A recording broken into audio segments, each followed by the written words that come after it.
The views and opinions expressed in this podcast are those of the individual guests.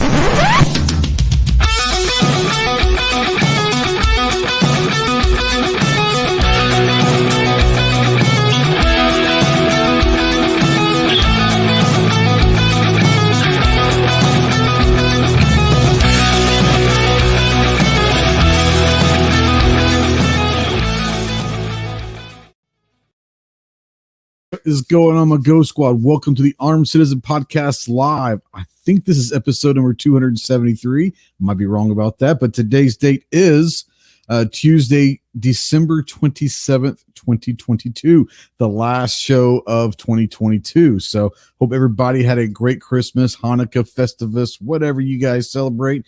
If nothing else, I hope you had fun with your family and friends and whatever that you did. Hope everybody was safe. Hope everybody had a nice, cool weekend last week. I know we did here. We got down crazy temperatures and all that. We are live as always on YouTube. I think we're actually over on Twitter tonight. I don't know. I think I pushed the Twitter button by mistake. Maybe on Twitter. If you're out there on Twitter, say hello. We'll see if it goes that well. If you want to call or text in the show, yes, you can call or text in the show. Utilize our Ghost Tactical Hotline presented by free Gates over at Aegis Gun Care. That number is 530-364-4678. Make sure you go check out aegisguncare.com. Veteran, really anybody, but especially if you're a veteran and you're in that hole, you're in the darkness and you're looking for the light, call me, text me, email 47, not any medical advice, but I might be a decent ear to listen and maybe talk you through some stuff. If you are looking for a way to get into some medical attention, people that can help you medically, remember two things. One, you are not alone in this fight. You have a lot of brothers out here that are willing and able to help you in any way possible. And two, the world is a much better place with you in it. So please utilize the Veteran Crisis Hotline, 1-800-273-8255. Once again, 1-800-273-8255, the Veteran Crisis Hotline. We are spotlighting, as always, the United States Marine Corps. So if you have any questions on what it takes to earn the title United States Marine, see the website marines.com. And as always, we're a proud member of the Self-Defense Radio Network. Good Lord. Make sure you go check out all your favorite pro gun, pro two-way podcasts over at selfdefenseradio.net. Let me get this off of my ugly mug and bring in the posse for tonight. Roboting, it might be. Let me turn off my camera. It's been weird. I'm going to turn that off, and I hope that might help. Tell me, you guys, do I sound better with the camera off? It might just be an internet thing around here. I don't know. Hope everybody is having a great time out there. Hope you had a great, like I said, a great Christmas and all of that. So we'll dive in with the crew tonight, all the way from the state that has 4 letters but takes 2 people to spell it out, from the great state of Ohio, I guess. We got Christmas 740. What's up, bro? Oh, not much. Enjoying vacation. Thank you for the invite. Glad to be here. Yeah, man. Yeah, vacation. I was off. Well, we had 3 days off for the Christmas break, but we kind of got ice and snowed in. Well, they said it was okay when the camera was on, so I'm going to turn the camera back on. You guys tell me if it's roboting or not. I don't know. Anyways, we had Friday off as well, so I really had 4 days off, which is unheard of for me. I think I had 9 days off, including SHOT Show last year, 9 or 10 days off all year prior to this week. So I had a little 50% of days off in a row that I had all year. So that's kind of cool. It's nice to have 4 days off. Saw the kiddo and all that, had Christmas and all that. So hope you guys in Ohio, I know you guys are probably a lot colder than it was down here, but I hope you guys are at least, we were talking off air a little bit. You guys are talking about frozen pipes, and I know that's a thing. So I hope everyone's pipes are not bursting right now as they thaw out. But from the great, well, I'm not going to call it the great state, from the state of Oklahoma, the mayor of Okietown himself. What's up, gun snob? Yo, I really thought you were going to introduce Rogue and just didn't know how to count how many letters are in Montana. So, but I can't talk, so I'm just going to be quiet. That's fair. Yeah, well, it's okay. It's okay. You've probably been busy too over the weekend. I'm sure you had a bunch of stuff going on. I think everyone's kind of taking today as the day to relax and recover from the long weekend. But Yeah, I haven't been to work till today, since Thursday. So I didn't go Thursday. yeah, So same it was way kind with of me. nice. It I had was a nice. 5-day And weekend. I actually took a half a day on Thursday because it started snowing and stuff. So we came home. You mean people don't play golf in the freezing rain and snow? No, we actually covered the greens, so they were. I guess they could hit from tee to green, they just couldn't putt. So hit to the green and take an automatic 2-putt for sure. Yeah, but no, we have a bunch of guys that are fair weather golfers, to say the least. So once it gets below 50, they pretty much pack it in. So that's what it is. What are you gonna do? From the non-tactical Kansas. That's the actual state of Kansas. And here in Arkansas, we're the tactical Kansas, the AR Kansas. But from the non-tactical Kansas, I guess we'll call it the FUD Kansas, if you will. We got two people from there. We've got Gizzard Gary and George. What's up? Hey, not a whole lot. And I haven't been to work in a couple of weeks. And furthermore, I don't intend on going back anytime soon. Well, says the guy who's petting his pussy, but it is what it is. Yeah, be jealous. Yeah. Oh, I would. If I could, I would. Yeah. Happy. Congrats on the retirement. Like I said, man, it's nice to see that someone that's 193 years old finally retire. It's you earned it. Right. Definitely. Thank you. I think you're the last one from the graduating class that included Abraham Lincoln to retire. So, hey, you've got that going for you. Yeah, that's right. Yep, that's right. And from, I guess it's the Big Sky. Is that the nickname up there, Yellowstone Way?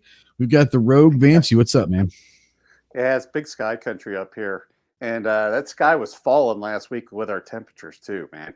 It got brutal up here last week. So I heard you guys had wind chills of like -70. Is that true?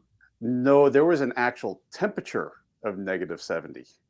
Oh my God! Oh, see, I just assumed it was wind chill. That was up in the High Line, but here in Helena, Thursday, I think it was -35 when I woke up in the morning. Pass. I don't want to move any further north. And then our wind chills here in Helena were like -80. But what's so messed up is that it's been in the 40s since Sunday. Huh. So now we're having flooding. So at what point is it zero? At what point does it really matter if it's -70 or like -10? I mean, at what point do you stop like caring? It's just cold. Dude, it's just cold, man. When you get into those negatives, I mean, we hit 3.5 days where our highs were still in the negatives. So it was just damn cold, man. I think in those 3 days we burned a quarter of a cord of wood, just trying to stay warm. At what point do you rethink your decisions on living in Montana? Never. This is fair. Never. Especially when you have a state AG that goes to bat for you. As far as what? I forgot about that. Yeah, my state attorney general sent a letter to YouTube demanding one of my videos go back up. Yeah. Well, I'm holding my breath waiting for that video to come back too. Hey, you gotta do what you got. For me, that just seems like an awful lot to get a video back up. I know that it was a principle more than anything, but still. It wasn't out. The funny thing is I wasn't pissed at YouTube. I was pissed at the 5 senators that wrote the letter to take it down. Yeah. But yeah, it is what it is. I understand that. From EAA, we've got the mascot himself. What's up, homie Chase? What's up, man? How you doing? Good. So are you at home? Or are you still at work or what? Oh, no, I'm at the house. Okay. We didn't go back to work today, but I'm at the house. There you go. I figured he was going to tell us how he's freezing with 50 degrees down there. No, I'm not a pussy like some of the other people around here. Yeah. He has experienced cold weather in Alabama at some points in his life. Oh, But yeah. last week was not one of them, obviously. I'm Would glad it get I'm not below? like my Did it get family below 40 at all, or surviving, what? right? It got down Did to it get below 29 40 here. there? Oh my God! It actually kind of got below freeze. I bet you people are freaking the hell out. Oh, dude, it snowed on Christmas Day. Like, it legitimately snowed, sleet in Florida, like this far down in Florida on Christmas Day. People lost their minds. You gotta love that. I'm outside in shorts, like, what are y'all bitching about? Right? Yeah, yeah. From the great state of Texas. You stop it. From the great state of Texas. Shotgun Rider here, the tactical virus. Leprechaun himself. What's up, Clover? How are you? Hey, you were talking about busted pipes or whatever. Yeah, I've got two. I found another one today. Oh, I knew you had one going to your hot water heater. Where else is the other one? Coming off the main before you ever even get to the house. I was like, why is it wet over there? And then, later on, there was like a little stream coming out of the ground. I'm like, oh, that sucks. Turns out it wasn't just the dog peeing over there the reason it was wet. Yeah, no kidding. Yeah. So yeah, It happens. I got two pipes I've got to fix tomorrow. So yay. But I told my wife, I said, things happen for a reason. I didn't go to the hardware store today. I figured out what arrow I needed for the one, right? But I didn't go get anything. And I'm like, things happen for a reason. I'm like, I didn't go to the hardware store, so now I don't got to make another trip back. I can just get it all at once. There you go. That's a good thing. Yeah. Do you have a shotgun of the week for us? How about the Cobra DS10? Okay, I'm assuming it's a 10 gauge. I'm just gonna go. No. Okay. No. Did I say 10? I meant 410. You did. The 410. Okay. Yeah, which is basically, if you ever seen the little Cobra side-by-side Derringer looking things, it's basically envision one of those with 18.5-inch barrels and a folding stock that is like a skeletonized stock that holds shells in the stock. So I'm just going to throw this out there. I want you to answer this honestly. Uh-oh. Do you think that I would ever imagine that kind of thing in my mind? Double barrel Derringer, maybe. I don't think. Not yet. I'm not there. I'm not there yet. I have been being told that I'm getting closer to FUD level, but I'm not there yet. So double barrel Derringer. It sounds kind of cool, but awful lot of 1911s and high powers and stuff going on. I'm just saying, I'm not there yet. I'm not there yet. If I ever get there, someone just hit me over the top of the head because I'm needing it. With a shotgun? Sure, with whatever. At that point, if I reach that level, it's really not going to matter what you hit me over the head with. It's all good. It is all right. 2A syndicates out there. Let's say hi to some people out there in the chat. Say hello. Off the X. What's up, Lance? He says, been a long time since I was first. Millsurp Duos out there. Chris is running double duty. Tactical FUD. What's up, Buck? I think Buck did us a solid and through the he sent me a text earlier and said he threw up the sweepstakes over on Reddit. I would like to do that, but they banned me on Reddit, so it is what it is. But thanks to Buck for that. Let's see here. Marcus is out there. He says, good evening, everyone. Happy holidays. Sorry I missed last week. I was busy doing last minute Christmas shopping. I hope everyone got what they wanted from Santa. Absolutely.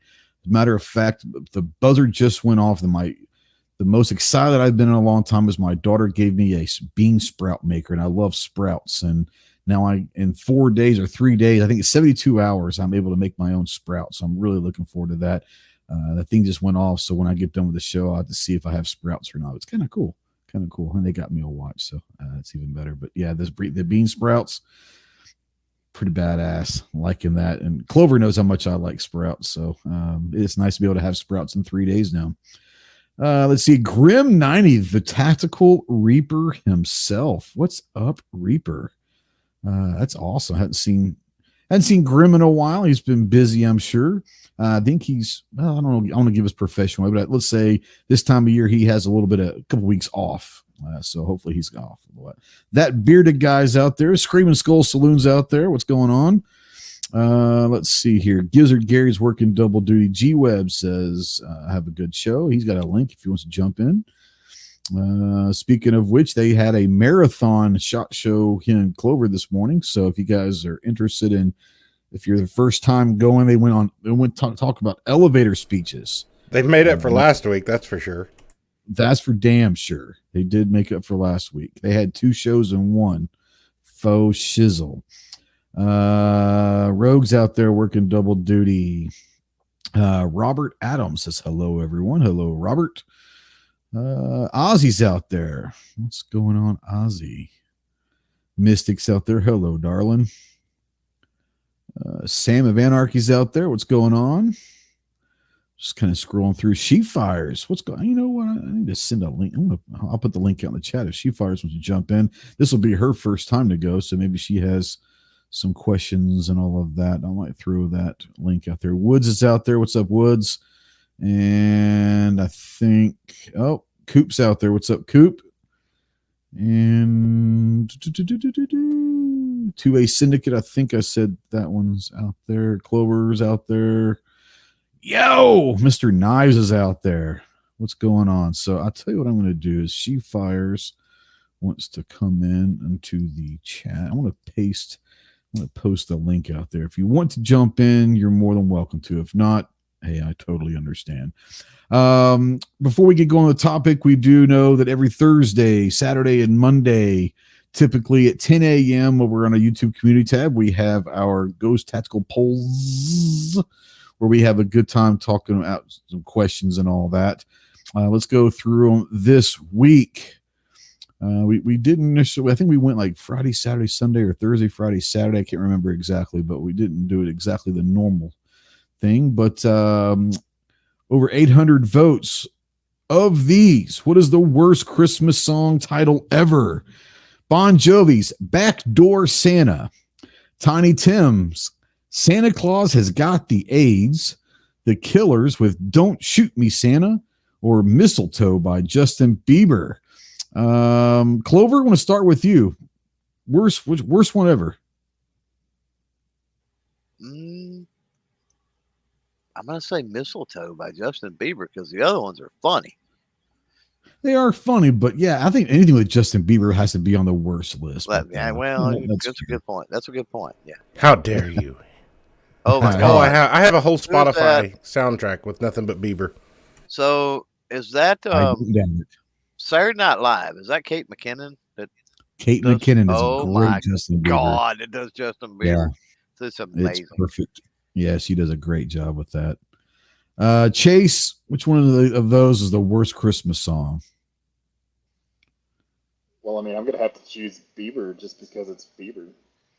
Yeah, that's fair. Backdoor Santa wins the internet. Backdoor Santa, I thought that way, and then I saw Santa Claus Has Got the AIDS by Tiny Tim. Santa Claus Has Got the AIDS. I have never listened to that song, and I don't think I ever will, but just the title alone is intriguing. If it's Backdoor Santa, I kind of get. Okay, we might have got the AIDS. Maybe that was That's how we got the AIDS. That was the sequel to Backdoor Santa. Is now Santa Claus Has Got the AIDS. I get it. Yeah. I wasn't going to say it on air, so I was just typing it in a private chat, and then Clover just says it on air. So I was like, all right, whatever. And that's how the world got monkeypox, kids. It is what it is. Rogue, what about you? Is there a worse, or that all of these just combined just help us all? Man, I gotta go with Bieber. It's Bieber. But the sad thing is that he's just an easy punching bag. But, have you guys ever seen the roast that he had? No. I avoid anything. It was Bieber. Phenomenal. It was great. And you know what? I don't have a lot. I have a little bit of respect for Bieber and how he handled it, because his roast at the end was pretty epic. But the best one of all was Martha Stewart was on there, And oh my God, whoever wrote her roast was amazing. It was awesome. Yeah, Bieber is just Bieber. I mean, what are you going to do? What are you going to say? You know, that's what it is. Gary, what about you? I don't think you could top Tiny Tim personally. And considering the man's been dead since 1996, that had to have been quite a few years ago. So maybe he got I don't know if he got the AIDS or not, but maybe he was backdooring Santa. I don't know. Then you never know. I'm going straight to hell. You're going straight to hell for that one. That's right. In a handbasket, no less. Yeah, probably so. Snob, talk to me.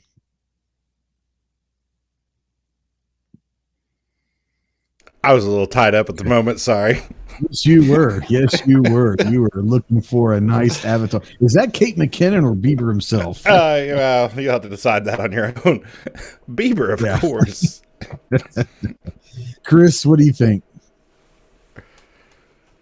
I gotta go Bieber because I can't stand the guy, but part of me just kind of wants to go off on another screen right now, and I want to hear this Tiny Tim song. I there's a part of me that will listen to it eventually. 62% of us say that anything Bieber is the worst Christmas song ever. At 28%, Santa Claus Has Got the AIDS came in second.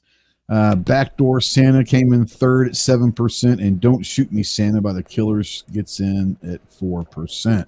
Speaking of Bieber, have you seen him lately? That's my avatar. That's what he looks like right now. What now? This is the current Bieber picture. This is what he's looking like right now. He looks a lot like Gary. I never noticed how much they have. I never really realized how much they look alike. It's pretty awesome. Yeah, he's growing his hair out and all that. So yeah. I guess with the longer hair, he kind of does look like Gary a little bit. Gary, did you ever notice that you look like Bieber? Have people I've been told that before. Yeah. Yeah. They say you look like somebody famous, somebody dead. Yeah. By the way, in case people were wondering who Tiny Tim is, that's Gary's little avatar there.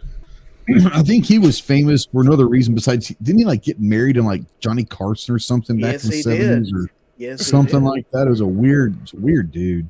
Yep. Weird. Clover's really having fun with the names. Yes, he is. Yes. Gary Bieber. Yeah. All right. Oh, good Lord. What is the best? This has 1.5 thousand votes. What's the best holiday meal? Turkey, ham, chicken, pot roast, or other? Let's start with Chris this time. What's the main dish for Christmas, for the Christmas feast? I gotta go other on that. Gotta have prime rib. Okay, I would not have. Okay, well, yeah, can't go wrong with prime rib anytime.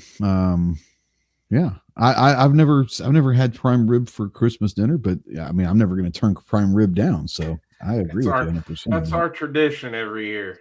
Prime rib for Christmas. Okay. All right. I like it.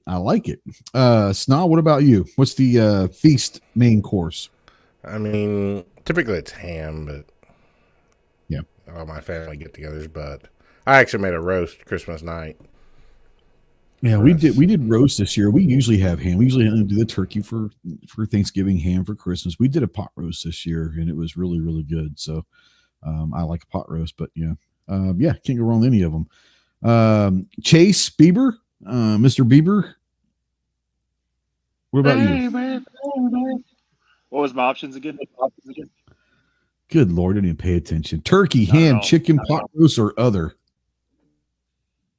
I mean, traditional is ham, but we've gotten on a surf and turf kick the last few years, so I'm going to say other. Oh, nice. Like steak and lobster stuff?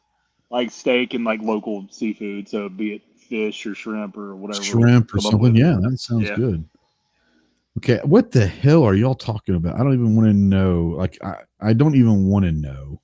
Seriously, I don't want to know.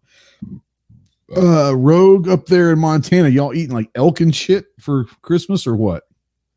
No, we had a turkey. We did a turkey this year. Christmas, interesting. Yeah. Yeah. We usually do a ham, but this year we had a couple of frozen turkeys still, so we cooked up the turkey and then made stew. Can't beat that. Can't beat that.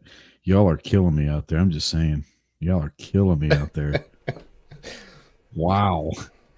The chat is taking a life of its own, and I think Snob and Lance are out there just destroying. Luckily, this thing is not monetized. Or I just made one comment talking about parking my boat. That was all I was talking about. Is that what that is? Parking your boat, huh? Okay. Yes. All right. Okay. Yes. Brisket Gary. What about, by the way, thanks, Clover Tech, having fun with these names. But Brisket Gary, what about for you? Actually, I did that. That's what we had for Christmas is brisket. That's what my daughter normally cooks. She does. Okay. Clover Tech was out there changing. Yeah, I changed it back, and then I changed it to this to be more topical with my labeling. So, yes, brisket. It's definitely the way to go for Christmas. Beef is what's for dinner. It is what's for dinner. Amen. Yeah, I'm all about a good brisket for sure. Can't beat that. Are you down in my way yet? Or you're not down here yet, are you, Gary? Not until Friday.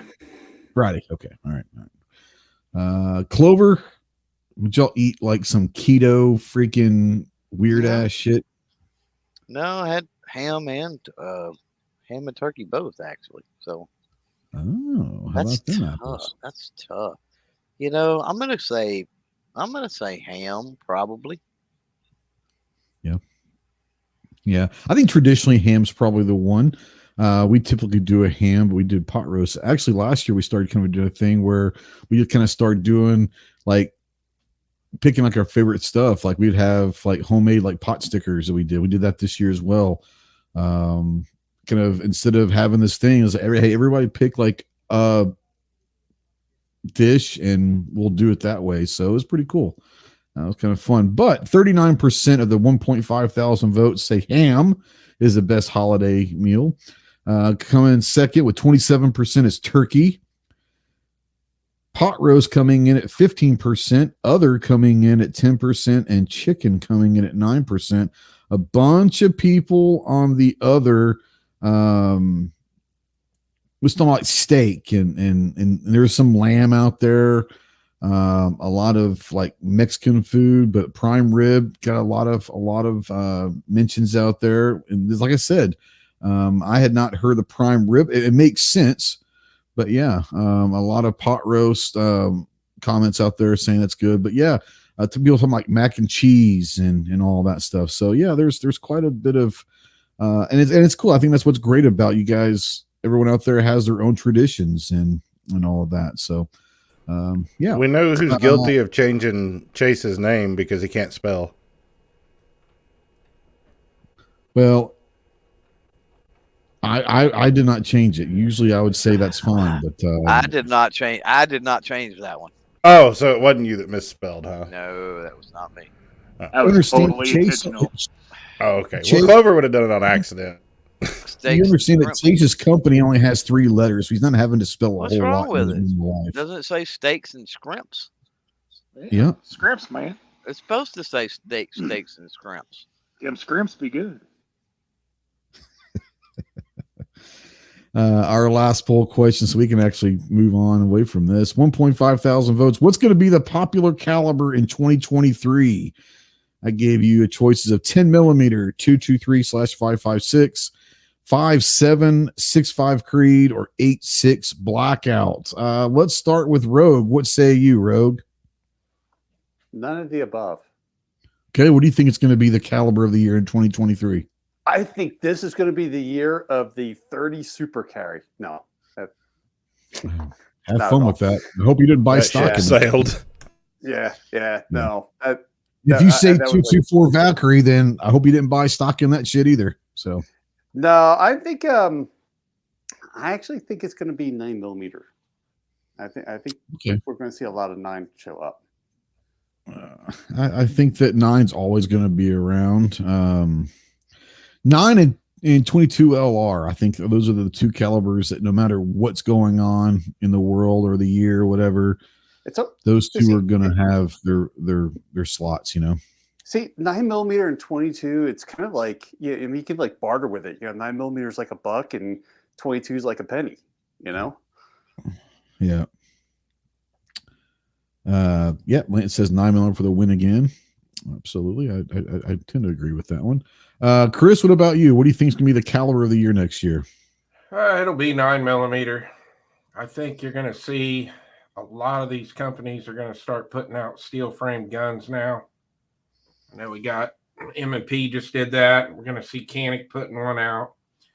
So I think we're going to see a lot of that coming out in 9mm, and 10's going to be right there behind it. I think 10's going to be super popular even through 2023. I think this is my personal opinion. I think 10mm hasn't even really scratched the surface of the comeback of popularity. I think people are going to start really enjoying 10mm, especially when prices come back down, and they have come back down on 10mm. So yeah, I think there's a lot of 10mm that's gonna be back, and I really don't think that it's fizzling out. I think it's going to get stronger and stronger. I think there's a lot of companies are going to start putting some 10mm stuff out that instead of putting out a 40 or even a 45, that 10mm might be something they put out instead of that. So it'll be interesting to see that. Snob, what about you? Well, I tend to agree that I'm a big 10mm fanboy, but for some stupid reason, I think it'll be 5.7 because they're dropping those AR uppers in 5.7 and eject through the mag well, and I don't know. I'm just not. Maybe it's because I'm poor and can't afford the ammo, but I've just never been thrilled with 5.7.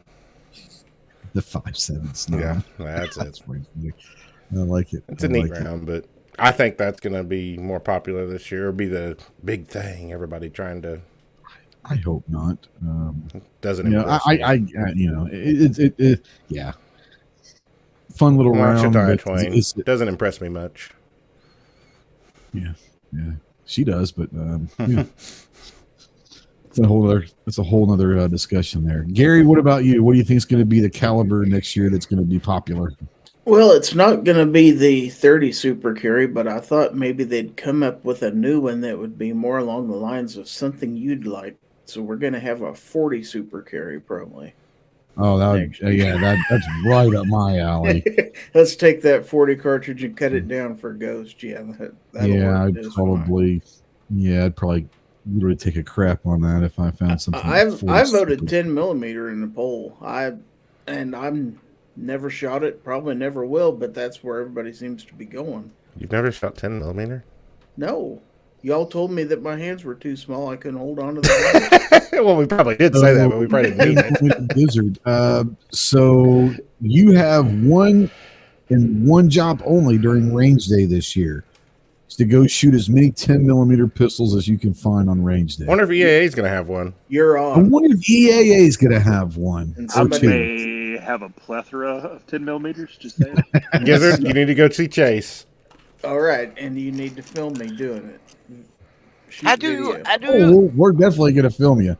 You know, because I hope you're not like Clover, because Clover's wrists are a little weak. We're just going to say that. So it's kind of funny when he shoots 10. We will be filming Clover when he shoots 10, but you know, I hope he doesn't injure himself. Bring it back to finger split. Hey, somebody's behind him to catch him when the recoil knocks him over. Well, I think Chase might have like maybe a splint or a soft cast on standby for Clover just in case it breaks a bone in the wrist or something. I don't know. We'll park the ambulance next to us. We're gonna have fun on range day, folks. Leprechauns are not recoil sensitive. Just saying. Do leprechauns even have wrist bones? I'm just saying. No, but we do apparently have pinky pendants. Yes, you do. Yeah. You see pinky. Weak ones too. Oh, hey, you know, now everything that Clover drinks, he's got his pinky sticking out. So, and when he shoots, he's got his pinky sticking out. I thought he was just refined. I didn't realize it was an injury. You know, we were talking about. See, you've been picking on the handicap. You've been picking on the handicap. Shame on Oh, you. you're Triple handicapped. con. You know, What were we you were saying, talking Chris? about the 10 millimeter, and I've been reloading a ton of 10 millimeter the last few weeks, and I have noticed that a lot of the factory ammo is not much better than 40. It's all like way underpowered. And I've even started to notice in a lot of the books that I have, I don't even think, I mean, a lot of the max charges I still think are way under what it's capable of. So They I've are. been kind of pushing a lot of it over the max charges that are published, because I don't know about all the books, but I know my Hornady manuals and my Nosler manuals, it all seems to be pretty underpowered. Find you some older books and yeah. There you go. 56. Now, 9 millimeter was not on the list, obviously, for a reason. 56% of the 1.5 thousand votes say that 223-556 will be the popular caliber in 2023. Followed in second place with 18% by 10 millimeter. 6.5 Creed at 10%, 8.6 Blackout at 9%, and the 5.7 at 8%. Once again, I think that obviously the 223 is the 9 millimeter of rifle caliber. So 223 is always going to be big. 222 LR is always going to be big. I think you're always going to see 9 millimeter be big. Chase dropped. I mean, he might be having issues with the signal, but he'll come back in and all of that. But yeah, I tend to agree that 10 millimeter is going to be big. I think there's going to be a push for 5.7, and I think that's going to be a mistake. I think there are going to be some companies that are trying to push the 5.7 again. I just don't. And Chase just got skipped. I was going to come on last for you, but you went away. So for you guys at EAA, I know you guys have some stuff coming down the line. You may or may not be able to talk about, but aside from 9 millimeter, what's kind of the caliber that you guys are going to be pushing this year? Well, you know, much to Clover's delight, there's going to be a lot of 10 millimeter action going down. Yes, there is.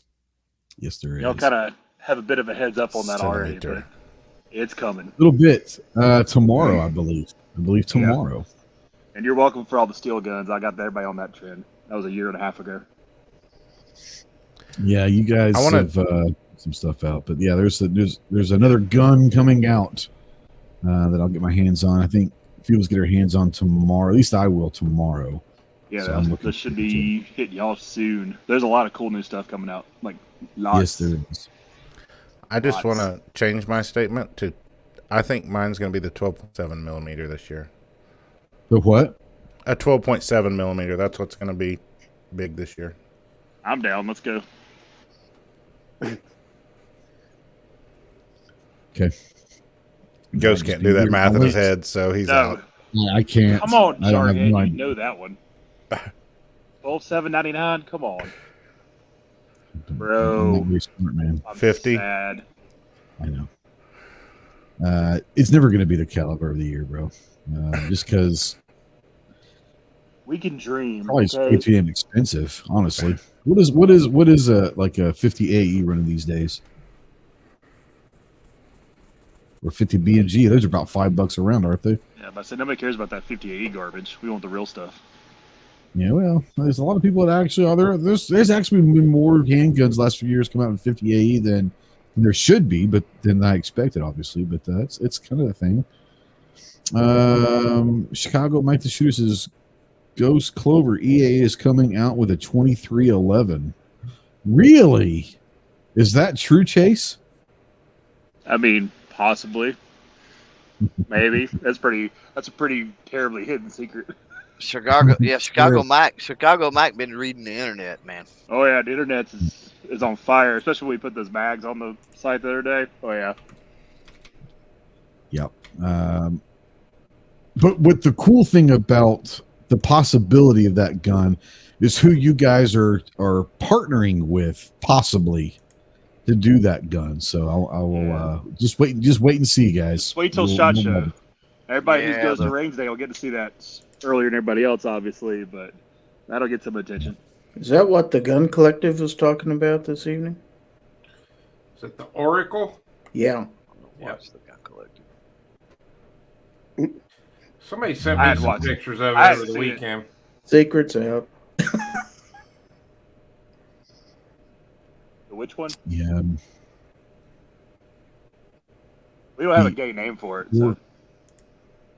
No, I tell you what, we were talking about this is there's going to be a couple companies out there that are going to be relatively pissed off in the next month or so at you guys, I think. Oh, it's Not coming that it in at a matters. hot price point starting out. Yeah. Roll call. What's my thoughts on the Glock 45? Is it worth it to get? I don't have a 45, not a 45 HP, a Glock 45. It's still a 9mm. I do know people that have the 45. They swear by. I'm still going to go with a 19 or 17. That's just me. But I also am liking Gen 3 stuff, and I think the 45 is more like the Gen 5 style and all that. So I'm not going to sit there and say it's a great gun or bad gun. I don't have a whole lot of experience. Actually, I have very little, maybe 3 or 4 rounds in one. But a lot of people like the 45. So I'm not going to say 45 MOS. So, and you like it? I love it. It's my favorite Glock I own because it fits my hand really well because I have big hands, so the 19s is a little small for me. I like that 19x45 style frame. Yeah. I'm not. I've heard nothing but good things about it, but I'm still the Gen 5 trigger is 19 or excellent. 17. Yeah. All of mine are all Gen 3s, but like I said, I'm never going to say anything. What do you guys think about? Have you any experience with the Glock 45? Go ahead and speak your piece, because I have very limited experience with it. Nope. All right. Sounds good. Let's go up here, see if there's any questions. There was a couple questions that I saw, I think. Revolutionary Hippie says, I have a question that is just a question. If I have a bump stock, is it illegal to own it, or is it illegal to have it on any firearm? Yes. Technicality, yes. Yes, actually. I would not take legal advice from anyone on this panel, nor would I post that in the chat. Just saying. Yeah. But, don't answer the door if it comes knocking tomorrow. Just saying. Yeah. Current litigation notwithstanding, I wouldn't be openly admitting that I still own one currently. Yeah. And if I was, I would keep my dogs put away. Absolutely, because always terminating Fido is just looking for a reason. Well, he said, it was a hypothetical. He said hypothetical. It's just a question. If. It's just a question. If. Yeah, but people's doors have been knocked down for less. That's probably. This is true. And they're really upset right now after the Google debacle over the weekend. Yeah. Which was Mandatory Carry with a nice super chat. It says, keep fighting the boomers still at the hospital with Angel, but I'll call her. She might be able. Yeah, there was a car accident in the family with Mandatory Carry, so all of our thoughts and prayers are going out to everyone involved with that. Hope everyone gets healthy. I think everyone will be okay. It's just going to take some time, I think, but hope everything works out for you. You made my day the other day, Chase, when you sent me that. I was so excited. I was sending it to everybody. Some weird ass shit that was sent. Joy. Yeah, something like that. Yeah. I wonder sometimes. I'm not on. It is, and be thankful. I'm just going to say. There's some weird shit that goes through some of our text chats or Instagram feeds or DMs, and there's a part of me that wonders if Chase actually does any work, or if he spends all of his day trying to find weird crap to I think he was just randomly Googling ATF Tulsa for some reason. I don't even know why he was doing that. I don't know. I mean, it just randomly popped in my mind that day. It was great. I wonder what the ATF in Tulsa's up to. It's a gay bar. He also sent me one about half an hour later. It's like FBI Arkansas. Oh yeah. And it's like, really? They all got trolled. like everyone got trolled. 1,400 offices or something all got trolled. It was awesome. They were was changing great. them quicker than Google or whatever could fix them back. It took Google 2 solid days to catch up. It was that bad. It was great. Yeah. It was amazing. It was truly amazing. And by the way, TJ's patches will be ready for SHOT Show. Oh, sweet. Yes. I want one of those. ATF. Yes. It's the ATF. Mine was not, so I'll probably have mine maybe for NRAM, but his is, I think it says ATF, we'll shoot your dog too, or something like that. It's pretty awesome. Mine is going to say ATF, and it's going to say Waco, Texas's largest barbecue. Waco Memorial Barbecue 2023. And we're going to give those to the ATF people when we go to SHOT or NRAM or whatever at their booth. Just here's 100 free patches. Obviously, I'll keep a few of them for myself. But yeah, it's going to be awesome. All right. So it is past the Christmas break, which means now we are officially, as a matter of fact, we are officially 3 weeks from today in SHOT Show.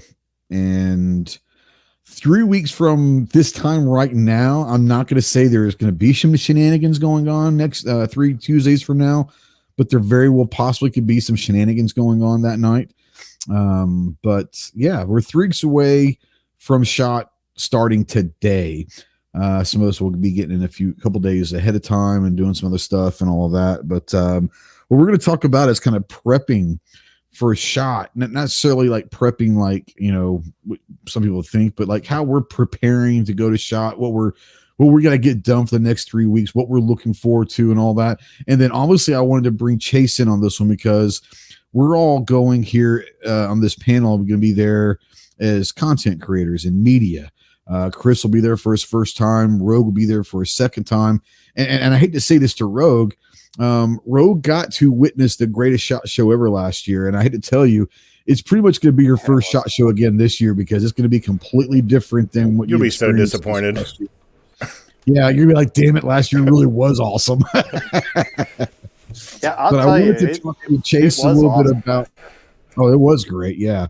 But I did want to bring Chase in. We'll get with Chase also, and talk a little bit about what it's like for a company that's in the industry preparing for a SHOT, and it's almost damn near a year-round thing, at least for setting up certain things. I'm sure it's a year-round process for SHOT, but the problem with them is it's not just SHOT.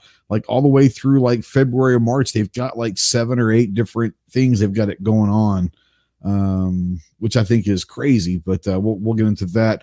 I want to start real quick with Chris because this is going to be his first SHOT Show, and I know we've had these discussions before and all of that about different things to expect and things to possibly do and all that. But from your perspective, as far as getting ready for SHOT, because kind of now we're into that final drive to, okay, now's when we kind of have to start nailing down some stuff. What are you going to be doing over the next couple of weeks before we head out to Vegas to start preparing for SHOT? Be doing a lot of like mic and equipment checks, you know, making sure mics are working with the cameras.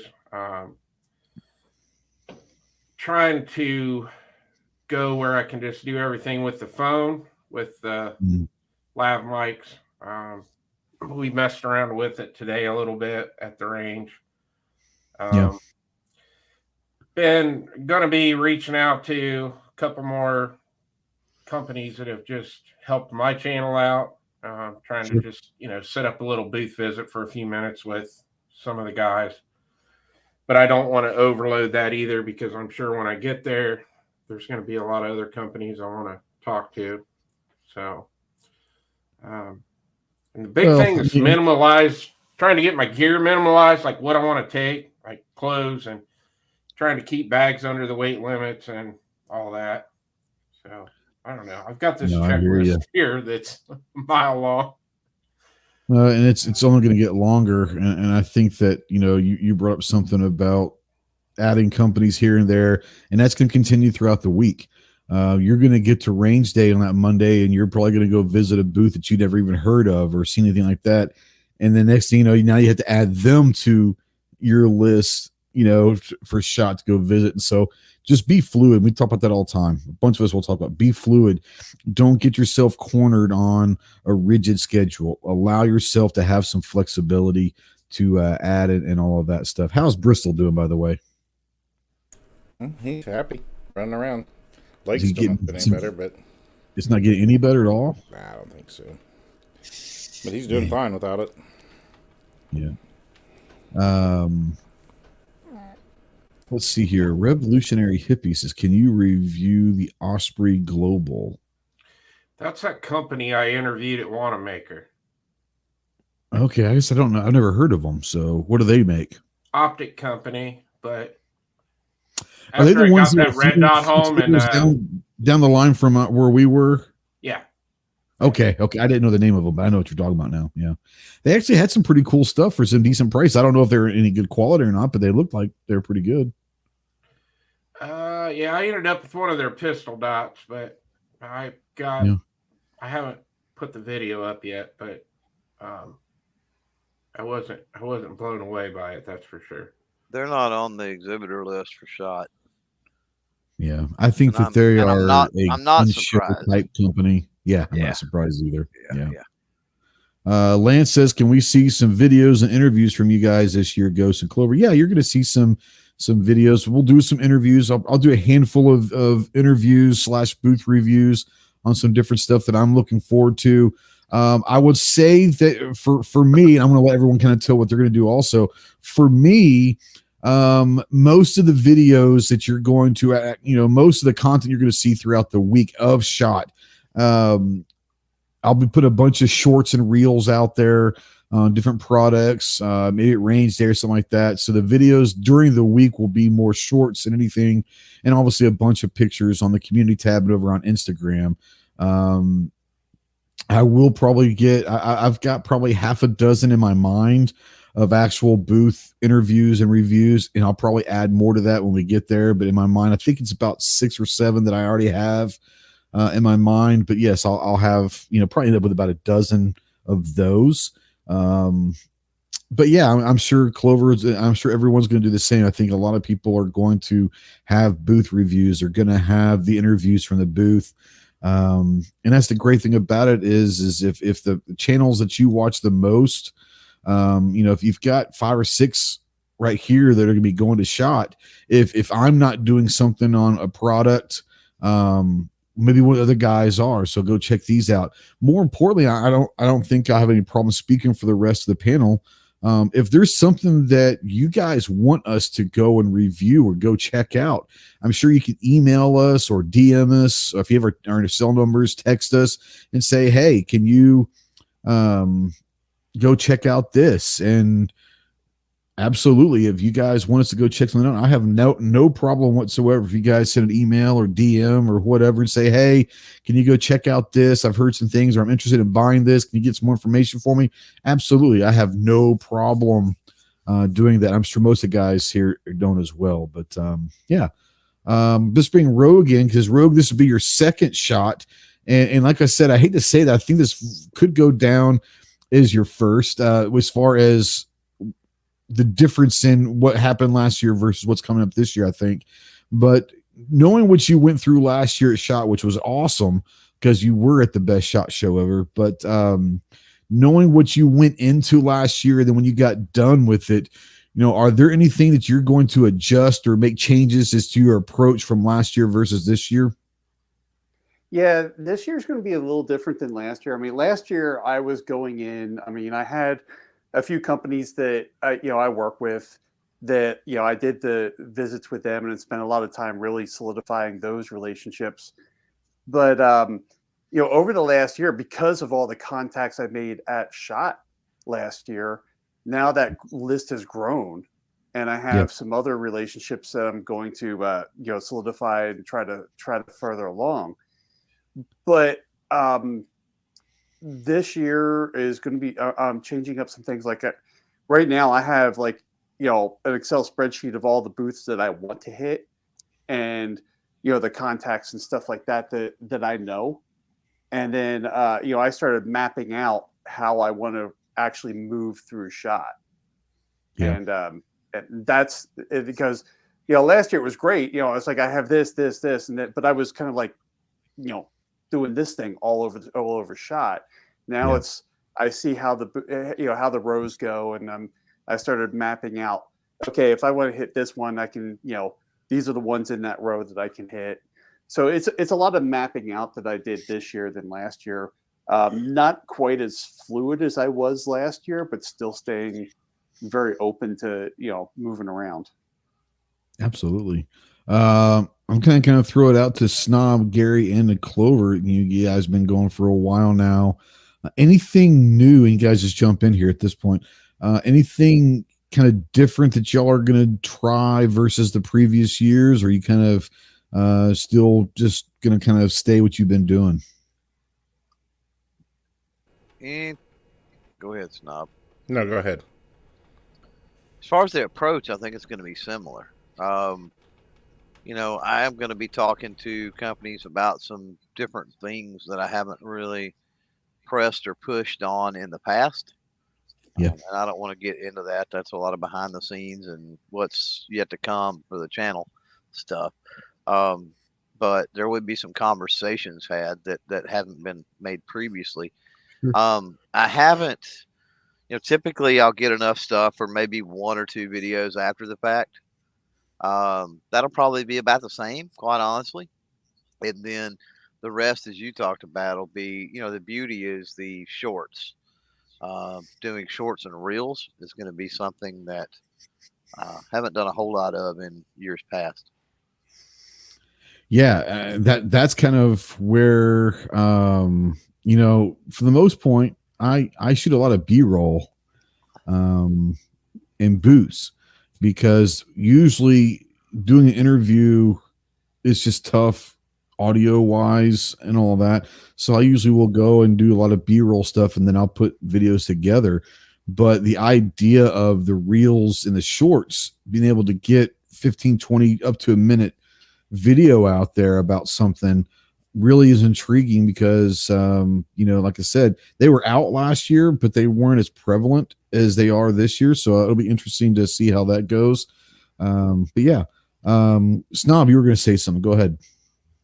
I was just going to kind of talk almost what you said there about the shorts for one. Yeah.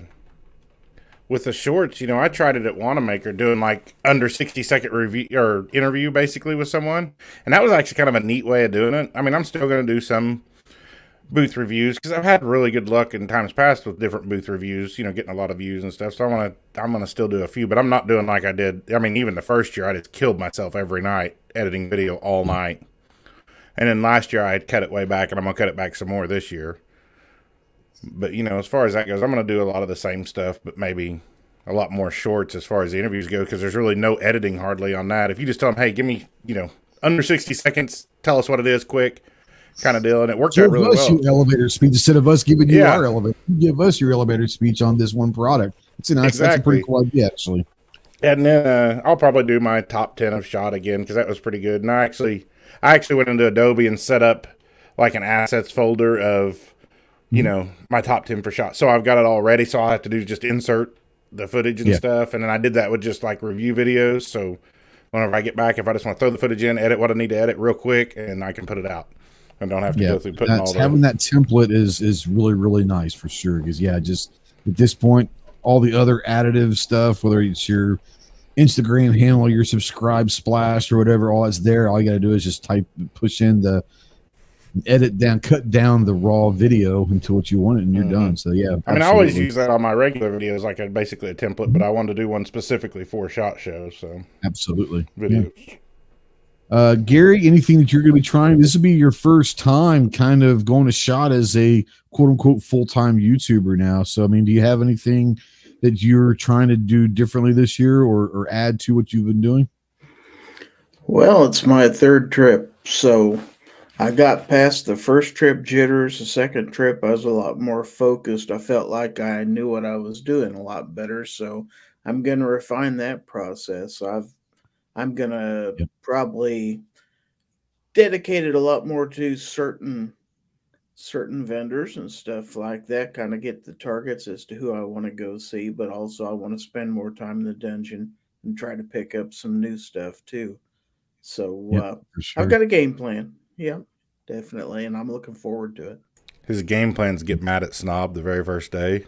Oh, that's easy to do. No, that's not because he left him to go get the truck.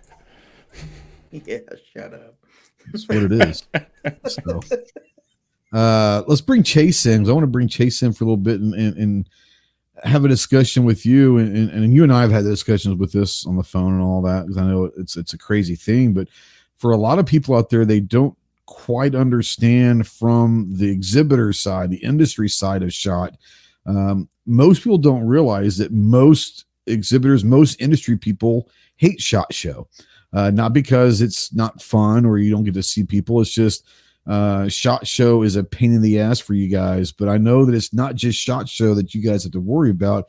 The first quarter of the year is pretty much nuts. But from the industry side and exhibitor side, can you kind of give people, without giving out secrets and all that stuff, an overall generalization of how long ahead of time you guys are starting to do things, when you have to ship everything out to Vegas, and how long you have to set up, and kind of give some people from behind the scenes, from an exhibitor side, the chaos that is SHOT Show?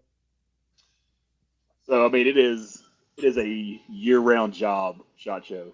There's just no two ways. SHOT Show, and honestly, NRA Show is not much better. But, I mean, literally the minute SHOT Show is over with for everybody and we start tearing all that down, by the time we get back to the shop, we've literally started working on stuff for SHOT Show the next year going forward. That's just the nature of the beast. The small guys with like one little booth in the dungeon or whatever, it's one thing, but the bigger manufacturers, the guys that have multiple space, like you saw the size of our booth last year, and it's going to be just as big again this year. Massive. That's a year-round job. I mean, that's kind of Paul's baby, and he literally fusses and fights with that thing all year. We literally just sent the last of all the big stuff out today. Oh, wow, really? So, I mean, we literally had a 53-foot truck show up that was our stuff that was shipment, like our guns going out to distributors today, and the rest of that was SHOT Show. Wow. And the fun part, if people don't get to see all the behind-the-scenes stuff, besides getting ready for all that, you don't see the fun of putting all that stuff together. Some companies have guys that come in and assemble that for them. We actually put all our stuff together ourselves. So we're there Saturday, Sunday, setting all that up. Yeah, and I think there's a lot of people that understand that it's not mandatory, but if you're going to get outside help, it's kind of regulated by the Teamsters, and you don't have a whole lot of options of doing that. And obviously that's going to cost money.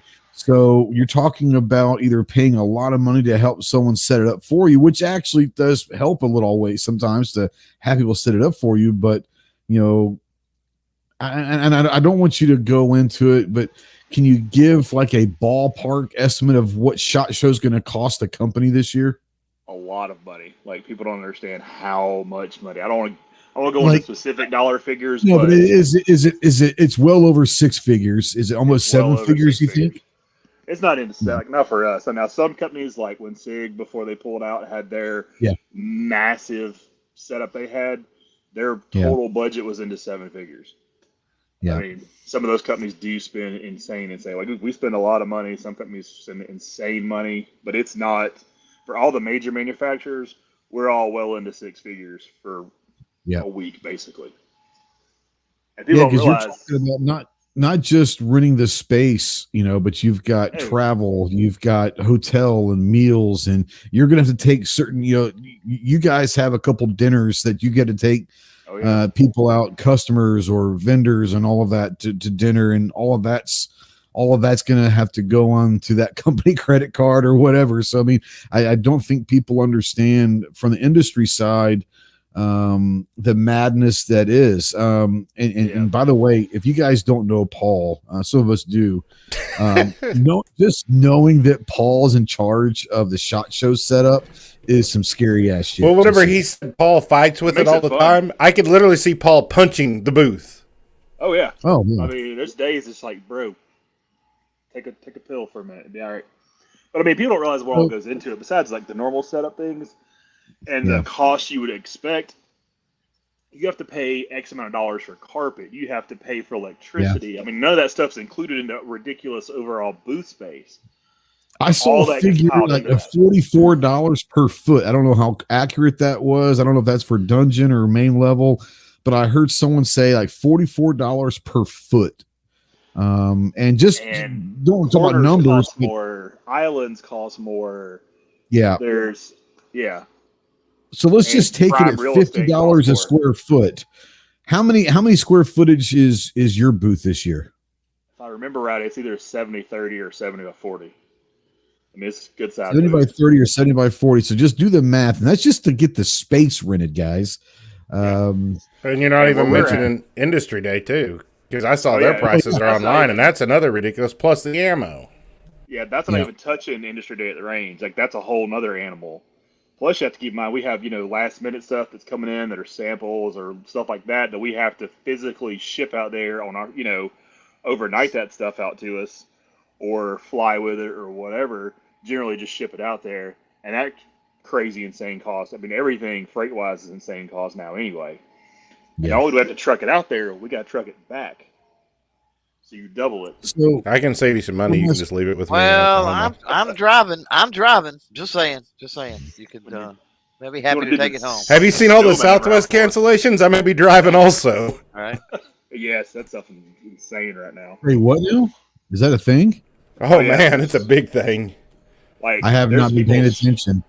There's people stranded at the Orlando airport right now down here because of all the snow cancellations everywhere. So people are like stuck at Disney. People are like stuck on the cruise port. People can't get here for their cruise. They can't get here for their vacations.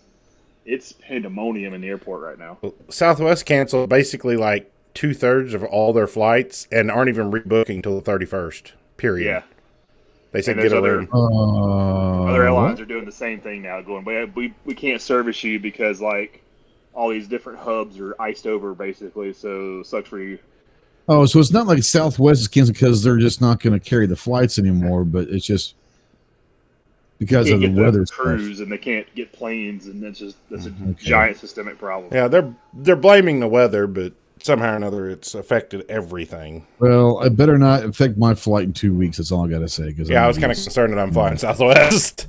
Yeah. Well, we can all meet up and drive together.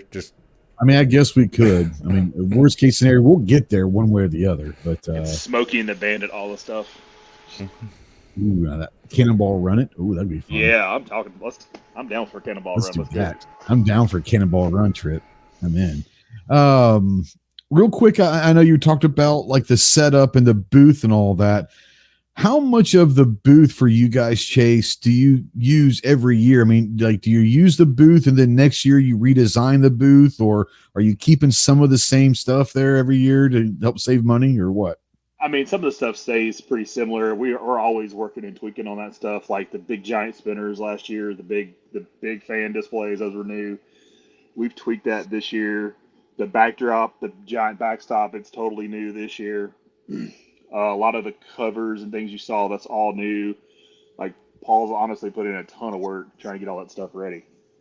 I doubt that. I hate to give him credit, but above and beyond all the other stuff he's doing, like now he's like putting extra time trying to do all this like new stuff. Yeah. I want to know why you don't ever have Paul on the show. Man, that'd be a tough one. We can derail this one quick.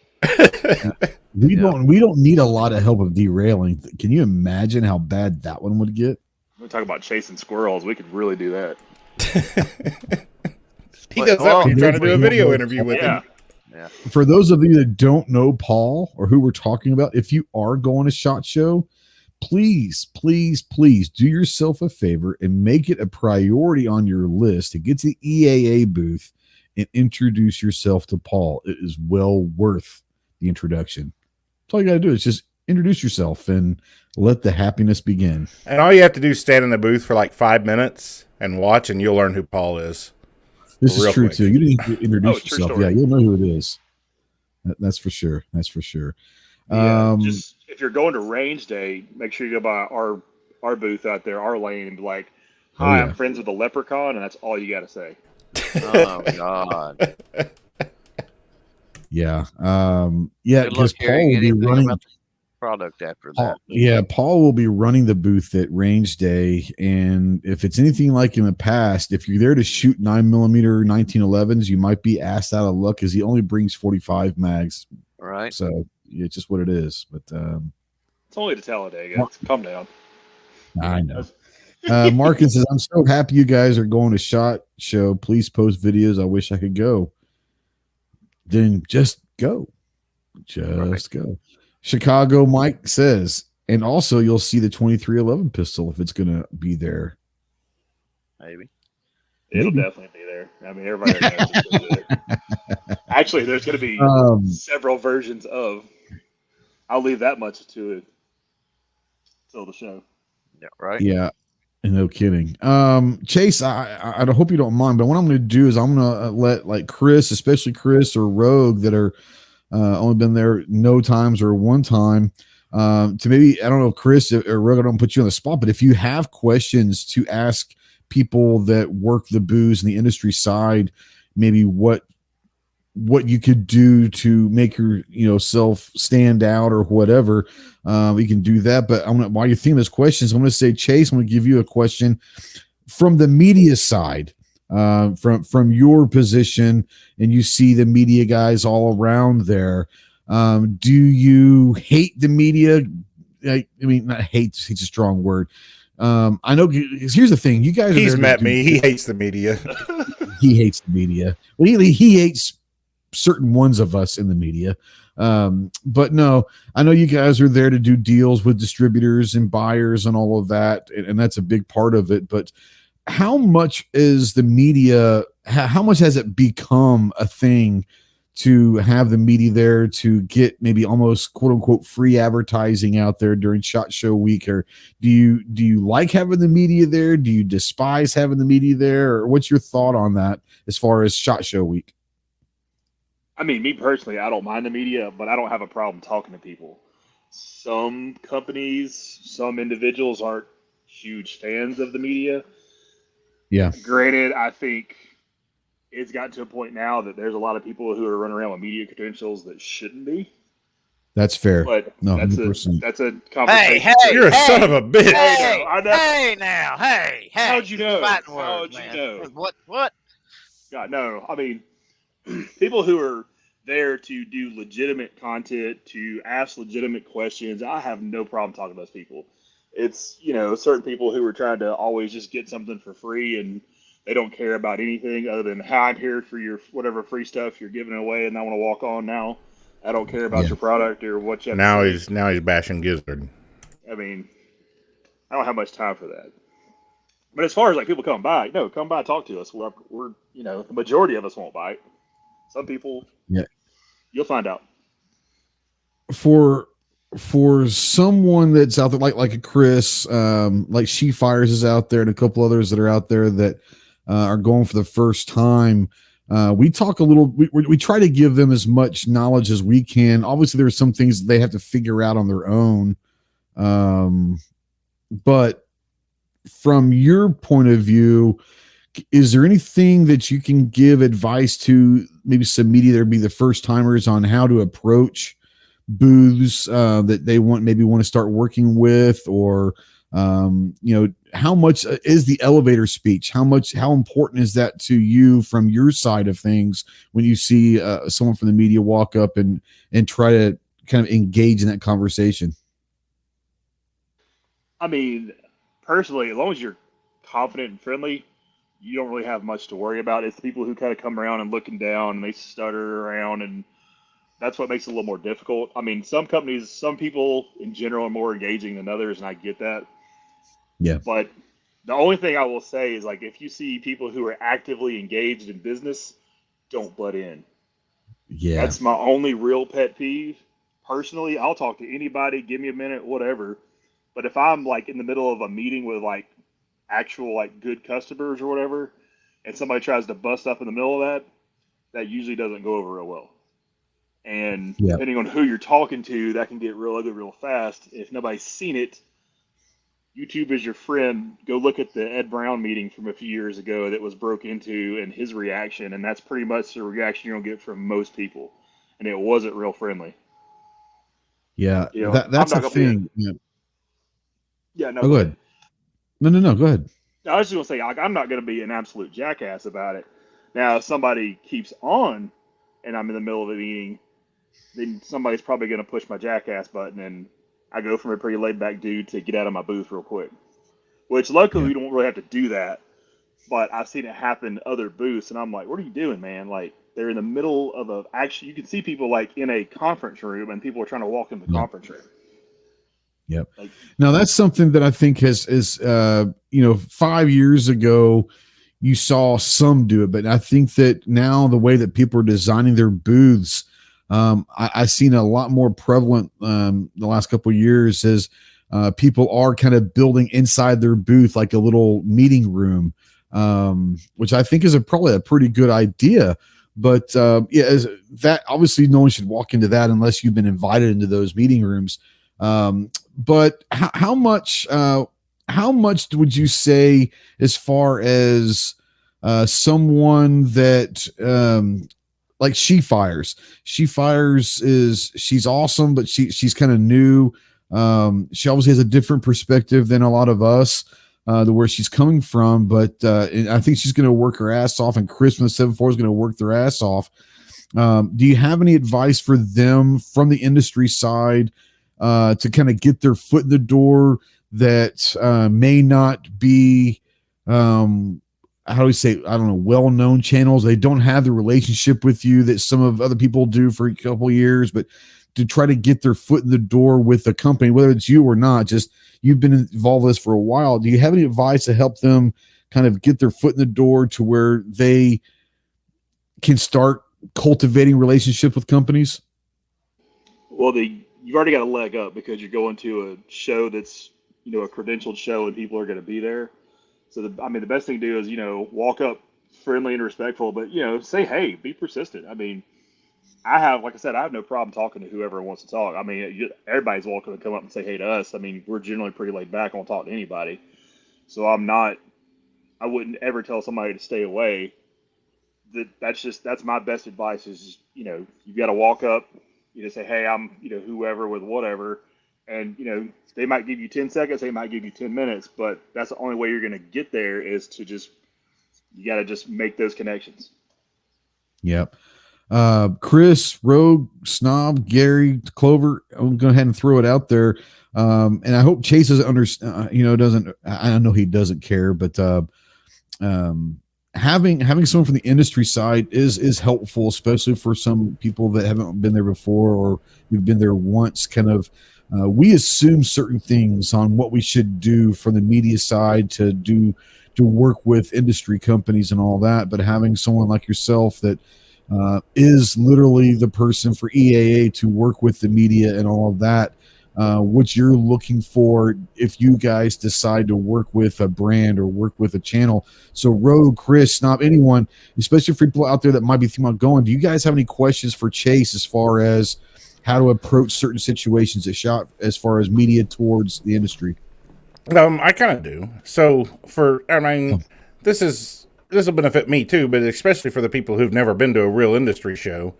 What is one thing that will make you think, hey, I want to work with that person? If they walk up and talk to you, what's one thing that's more likely anyways to make you think, hey, I want to work with them. I want to send them a product for review. I think they're trustworthy, whatever. What's something that would leave that impression on you in your first meeting? Personally, it's honestly personality interaction. Like the people I can look at and talk to, and I can see. That's why I've never got my damn high power. That's hey. People I know who you asked the damn question, Snob. You can't be upset about the answer. God, don't get mad about my answers. Jesus, what's wrong with you? No, that's the biggest thing is you gotta if somebody who can put their thoughts across in a entertaining manner. That's the people who are going to get their attention. I'm not so much hi, I'm so-and-so with so-and-so, here's my info, all my media info. I'm not going to just immediately jump on Instagram and see how many followers you have. That's not so much the draw. It's, what you can potentially become.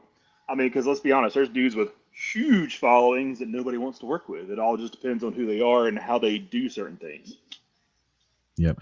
And that's interesting you say that, because we talk about that and Clover and Jeeben talk about that on their live chats. We talk about those other different chats and all that, trying to help out as many people as we can. Is we tell them, be yourself, have, take pride in who you are. And we tell them, and I don't know if a lot of people actually believe us when we say this. I can count probably on one hand in the 5 whatever SHOT Shows I've been to, how many people have actually asked for sub count or follower count or whatever. It's kind of what Chase had said. This is a credentialed event. This is an industry event. If you're not supposed to be there, then you won't be there. So, for those of you who are asking, do I have enough subs to get people? Now, obviously there are going to be companies that want to work with a certain sub level. I get that. But I think Chase just said it. If your personality is something that they would want to work with or meshes with their personalities, unfortunately for Chase, my personality is pretty sick, and I get along great with him and Paul because they're both sick individuals as well. But I think personality. Yeah. I just can't wait to ask Paul about his collection. You have no. I've got something for him, by the way. Lord, just saying. But yeah, I think personality, being confident in yourself, valuing what you bring to the table, I think is huge. Now She Fires out there says, thanks for asking that question, Ghost, and I definitely have no problem saying hello. She's gonna be fine. She's gonna knock it out of the park. There are 2 newbies to SHOT Show this year that I have zero problems in having faith in. It's Chris and She Fires. They're both gonna knock them out great. But I just want to kind of get this a little bit to get people to understand that you don't have to have hundreds of thousands or millions of subs to get the appreciation, the attention of companies.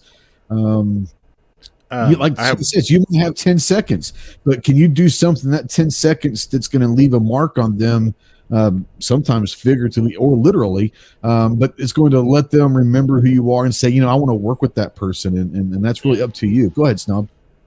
I just said I had one more little add-on to that. If you really want to get in good with Chase, just walk in his booth. You only need 5 seconds. You go in there and you make a Clover joke, and you're in. You're in. Yep. You're like instantly. He's like, we can make fun of Clover together. It's down. That is the easiest selling to EAA, because it's not just Chase. Paul will dig in on that as well. Oh yeah. So will Keith. It's pretty easy. And Keith will, and some of the Turks, but the Turks might take some offense to that because Clover's huge in Turk. Clover is huge. Silent. I know he's been really quiet. I kind of worry about him sometimes. I don't. It's great when he's quiet. When he gets real quiet like that. Haters gonna hate. What can I say? I mean, whatever. To be fair, but I didn't meet Chase till NRAM, and Clover said, I want to introduce you to Chase, and he said, I'll send you an email and introduce y'all. Being a nice friend he is, he's going to introduce us. He sends an email to introduce us. Well, guess what Chase doesn't do? In typical Chase fashion, he doesn't reply to the email ever. So I just walk up to his booth at NRAM, and I'm like, hey, some little green dickhead told me that I needed to meet you. I think it was something pretty much to that exact thing. He knew exactly what you were talking about. Exactly. I mean, so here's the thing. I do try to answer as many people as I possibly can, but my email's full, y'all. I just don't even know. This is so we're all talking about something here that new people should be aware of, and people that's even been creating content, maybe and going to some events and they don't realize this, is turnover with companies. This is one of the things when you were talking about what's going to be different. Yeah. Well, I can tell you right now that there's some companies that have completely been upended, and I've got to reestablish connections. And so that was my thing with Chase. So I actually knew Keith before Chase. And I was in the booth, like waiting around for Keith one day, and then just talking with Chase. And Chase is like, well, why are you talking with Keith? And I'm like, well, because Keith is like the big dog or whatever. And he's like, but I do everything. And I'm like, that's fair. Well, cool. But the whole reason I was in the booth trying to talk to Keith is because their marketing agency had fell flat on their face over like the last year. right? And some of us didn't know about that, by the way. Yeah. Artist formerly known as a marketing company. Right. And Yes. so I say that to say that it was, there was a year there to where I was trying to figure out, like, what's going on? How do I get in contact with these people? How do I, and that's a fluid thing. It's ever changing.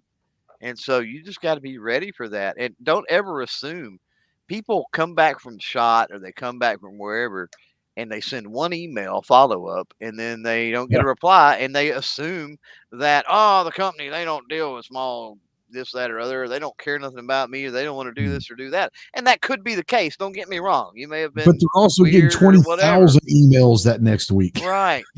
But you don't know that they still had a job a week after SHOT Show, or you know what I'm saying? So, I mean, all of that. So you have to kind of take everything with a grain of salt. If you don't hear anything back, then, try some other avenues or whatever, and to establish contact. I mean, we know Chase, for example, right? There's certain people that you do better with a phone call than an email.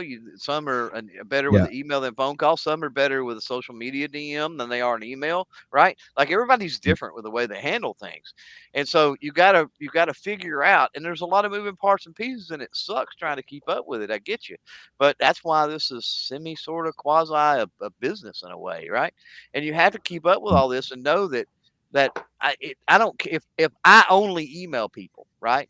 And I'm going to be dead set. So I don't make no phone calls to nobody, or I don't message anybody on social media. Well, you know what? There's going to be certain things I'm not going to be able to accomplish, right? If I'm going to be bullheaded like that, because you're going to do this, you're going to have to be able to meet those people in the industry where they normally do their communication.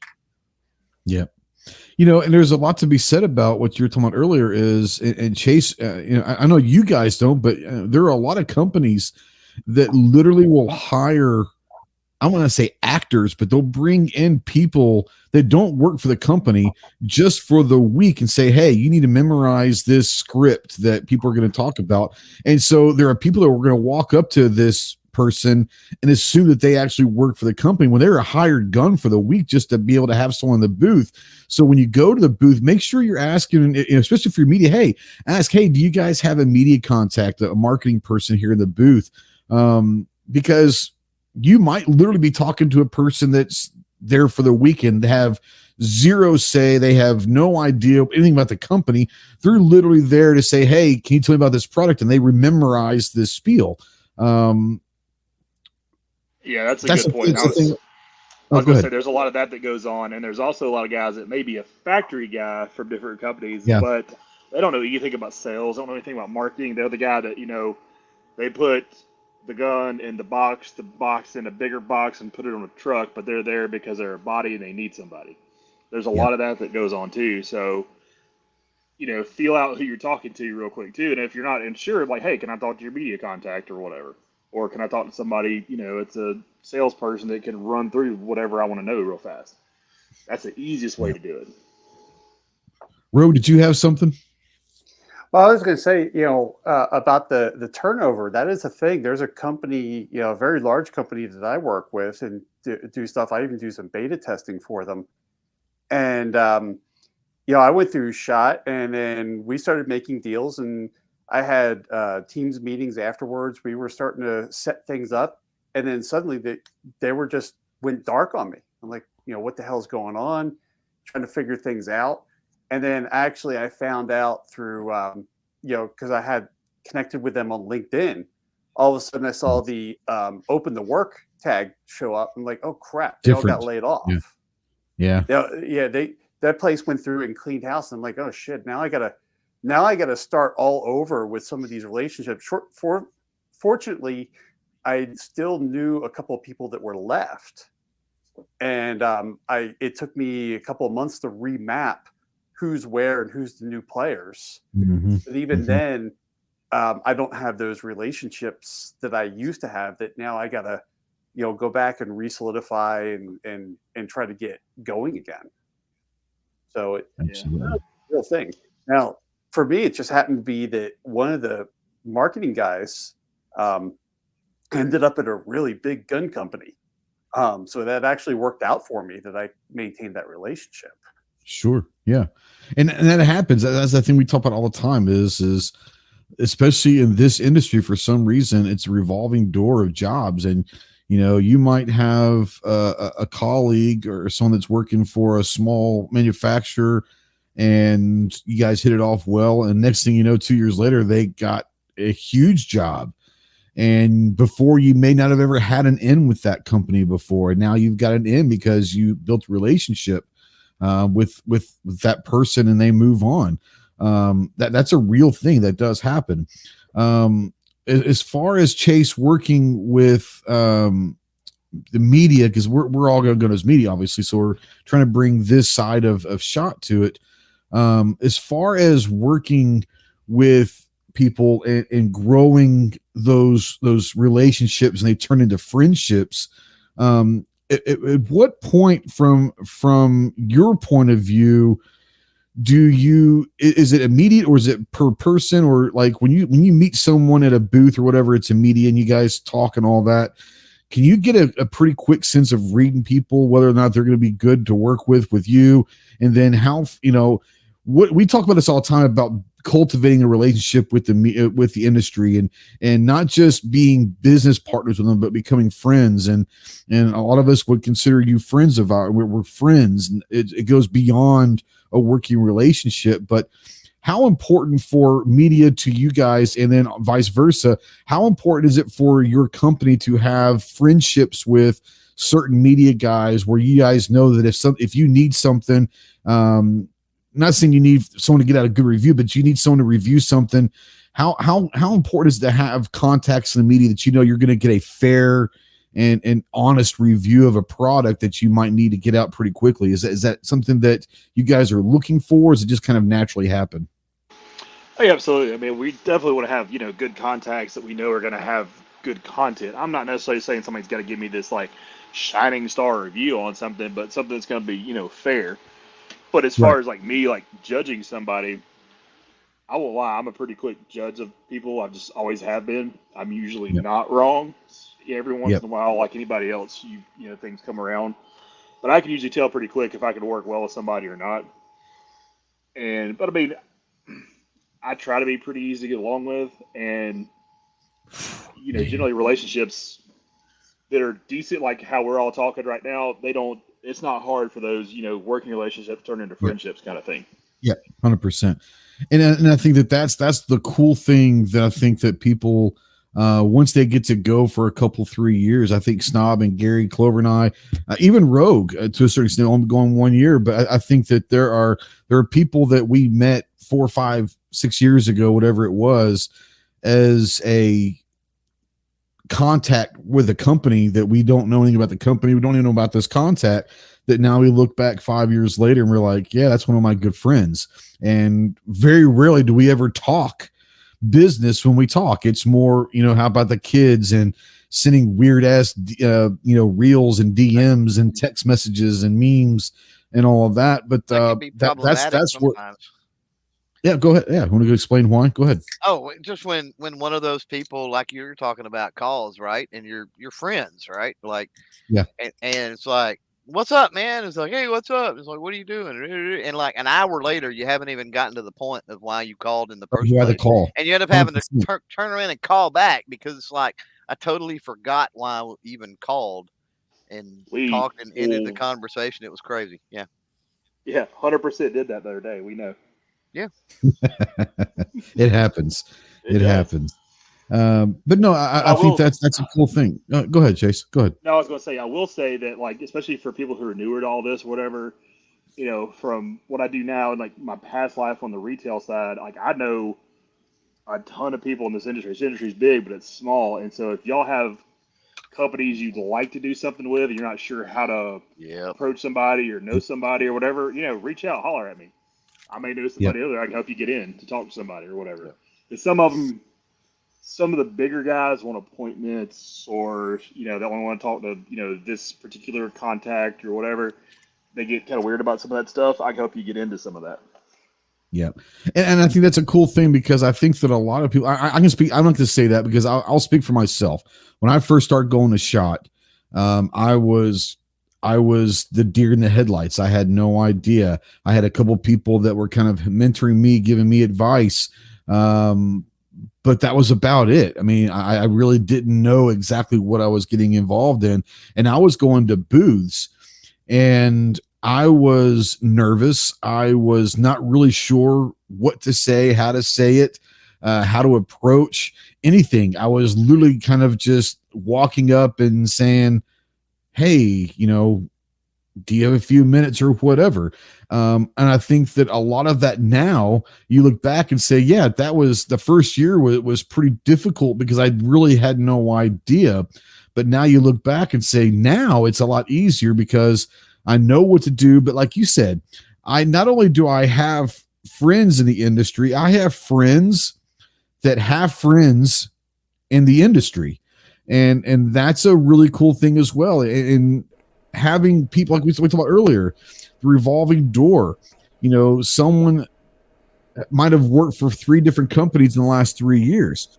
Well, they may not hold a bad grudge. They might not have left in bad terms. They might have left in great terms. It was just a job opportunity to say, yeah, those guys over there are great. As a matter of fact, here, you need to talk to this person. And that's really sometimes how it works is you don't have to know everyone. Because in this industry so small, you probably know someone that already knows that person or knows someone that you can get a hold of. And you guys should see the back chat we're talking right now. Man, it's turned into some bull. That's a great thing. We've talked a bunch on here before, and on the chat with G and myself about the support, and even on Gear Report the other night about the support structure. Man, you cannot discount the importance of making friends with other colleagues. I mean, channel size, who cares if we're all there and we're all willing to put in the work and do the work? You know, we're all doing our own thing. We're not competition. And we absolutely can help each other out. And part of that is, you know, by, you know, not necessarily making introductions or, you know, that holding somebody's hand or that kind of stuff, but at least giving somebody a lead. You know, you talk about that, like, you know, you're at SHOT Show and you see something and you're like, oh, I could care less about that, but I think that, you know, Clover might think that's interesting, right? Or whatever. Or, you know, somebody's just says, they say, hey, you know, really, you know, getting into, you know, 1911s or something like that. And, you know, maybe you just mentioned EAA. You're like, hey, man, you're not an introduction or anything, but it's just a heads up. Hey, you know, run by EAA and you know, give a shout to Chase, run Chase down and take a look at the stuff that they've got, right? And so it's a lead. You know, there's a difference. Some people want an introduction. I get it. I've done that before. If it's somebody that I know, as far as being a creator, is putting in the time and the effort, right? And I know a company that I think is a great fit for that. You know what I'm saying? For that creator. Then at that point, I don't mind making an introduction, right? But yeah, it's all fluid. It just kind of depends on, it's on a case by case basis, I guess, is what I'm saying. We're all different. That's the cool. Yeah, that's the cool thing about the relationships that over years you kind of get with these companies, and they get with you is, you know, it goes beyond a media and a media marketing person.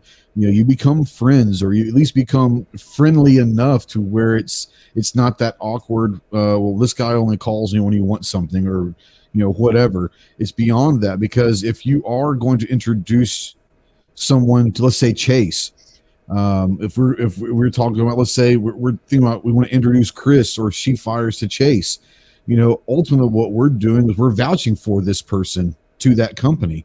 And I take that very seriously. I'm not like the ego guy that says, well, I'm, you know, but when I vouch for someone, I take that very seriously, that I'm not going to vouch for someone unless I truly believe they deserve it. And the same thing goes like for Chase. If Chase says, hey, I've got a contact with this guy, he's not going to give you that contact to reach out and say, hey, make sure you mention my name, unless he, you know, he's not going to vouch for a media person to another company unless he's sure that person's not going to screw him over or something. So it goes both ways, but vouching for someone it happens, and it's a big part of what we do. But, you know, I would say for people out there that are going to go work hard, and like I said, Chris and She Fires, I know, oh my God, ginger bastards out there. Yeah. I was gonna I was going to ask Chase, since Yeah. we were picking his brain on some things. So along the lines of that, what were we just talking about? Referral? I mean, what do you call Vouching, that? referrals, sure. Introduction, voucher. So if somebody comes up into your booth, you were kind of talking about earlier, you can spot people and you can kind of tell, and you try to work with people that you get along with and that kind of thing. So if let's say somebody pops up in your booth, because we all know people that name drop other, you know what I'm saying? They name now drop he's bashing people. me for name dropping. Oh, yeah. No. I know exactly where he's going. Some people know who I'm talking about, but we all know people that name drop, right? And it's not that it's different if I say, hey, Chase, this guy Trey with Ghost Tactical is going to be coming by later, blah, blah, blah, right? And then I tell you and you go over there, right? That's one thing. If somebody just pops up in the booth and says, oh, yeah, I know Clover, and he said I should come by here and take a look at this or whatever, do you treat those situations, Chase? How do you distinguish between those, and do you treat those differently? I mean, I generally try to, give everybody their, few minutes or whatever. I mean, depends on a lot of that depends on honestly how they're acting too. Right. Yeah. Some people.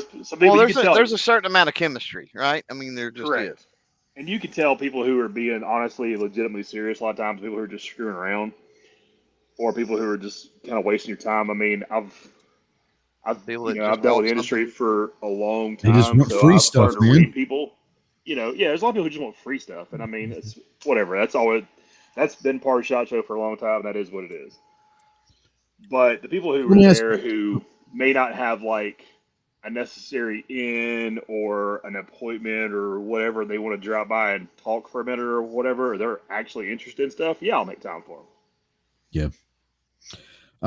How this is going to sound strange because we do know that there is the element of SHOT Show of people in the media, and I use their words with the media very loosely because, like we said, there are a lot of people that don't deserve a media badge that are going, but they're there literally to just accumulate all the free product that they can get. They have no desire to really do any reviews with it. They just want to accumulate. Are those people pretty easy? Rhino. I'm not saying a word. Yes, the white rhino. Yes. But are those people pretty easy to pick out? And if so, how do you handle that?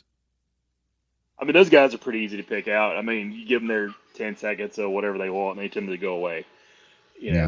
Those people who are there just being ridiculous, I just don't engage with them.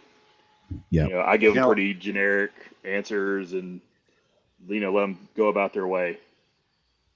Plus, I'm lucky enough where our booth is that, and that's another thing for the people who are coming to this, like we were talking about now, is where I'm located, there's a lot of really cool stuff around me besides me. So I can easily deflect certain people away from me. Like, oh, have you checked out B&T, or have you checked out Geisley, or have you checked out Holosun or whatever, because they're all right there. And that's easy. That's an easy out. Last year, I had a booth that I wanted to go talk to this company, and there was a media person in there that was all like really brazen about like, hey, what can I get from free? And I'm sitting there watching this going, I'm going to come back to this booth because this guy just pissed off that entire booth, and I'm not going to show up with another media badge. And then I just like they're used to it though. They're used to it, bro. They really are. They're used to it. We're really used to it. But I mean, you could see this person was outright pissed, and I'm just like, oh yeah, okay. It's different when somebody comes in, like, hey, you get to talk and you try to figure stuff out. I'd really love to review this, or I'd love to do something on this, or whatever. That's one thing. But somebody who comes up like, hey, I'm such and such, and I'm awesome, and you should give me this, or you should give me that. Not that I'm trying to do anything for you. You should just give me a gun, or you should give me whatever because I'm cool. Those dudes get shut down pretty quick. That's my whole shtick. Hey, that's what this guy was. We were mentioning names, but it is what it is, Snob. That's the white rhino. Everybody's wondered who that was. That's the white rhino right there. I usually get called an elephant, but random. Wow. Now we know. Let's Now we know welcome. some things. Yeah, no, yeah. Let's welcome in our good buddy from True Shot Gun Club. What's going on, John? Your soul is mine. It's going good. I am freezing right now. It is way too cold for my blood here in Ohio. So I had some family stuff, but I'm hopping on late because I heard the conversation was good. I mean, somewhat good. Yeah, we're just having fun. I want to bring you in real quick because you've kind of been on both sides with a previous company on the industry and exhibitor side, and now with your present company, you guys are actually going as media this year. But do you have for some of the guys that are going as media for the first time this year, and not just in the panel but out on the chat, there's several of them.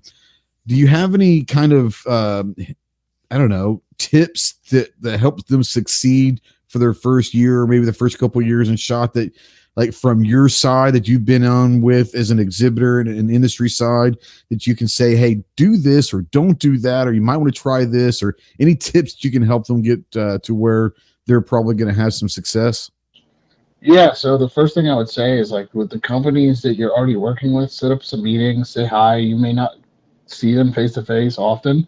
Like, we get to see Chase in here, and you get to see me in here when our faces are exposed. But we know most of the time you don't get to meet these guys like face to face. So set up some meetings, maybe go and explore the show floor, and make sure you're just asking for the right people when you get to a booth. Because I believe Chase said something about some of our factory reps, some of them are actual sales guys, some of them are media. Just make sure if hey, I'm looking for the media guy. If you got a second, and like I said the other night, if you're waiting a little bit, don't wait too long.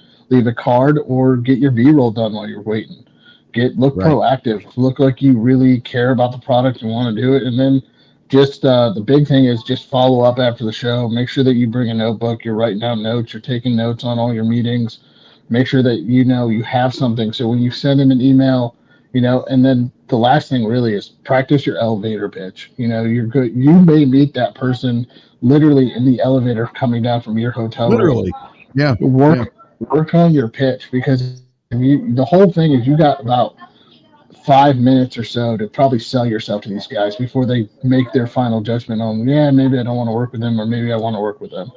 And then as you go down the road, as you go, the big thing is follow up. Just be like, hey, I love meeting you at Shot. Thanks again for taking the time to talk with me. This is what some of the points we talked about during the show, just to bring you up to speed. And then if they don't remember, then they've got a list of things that you talked about. And if they do remember, that means you've made a good impression. So this is going to be a great point right quick that I want to ask both you and Chase. For myself and for anyone that's going to be going as media, we talk a lot about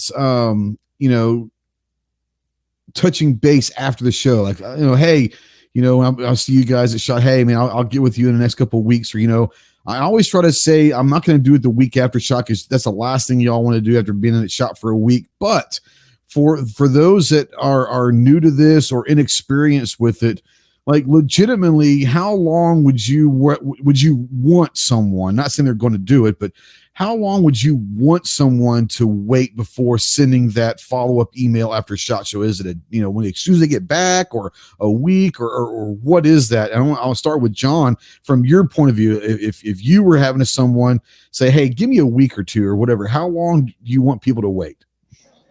Depends on what's going on. So I know, like, for me, I normally wait a week to 2 weeks after Shot Show, because I've been on that side where you're getting back and you got 100 other emails to catch up on, and you're trying to get caught up on your day-to-day work.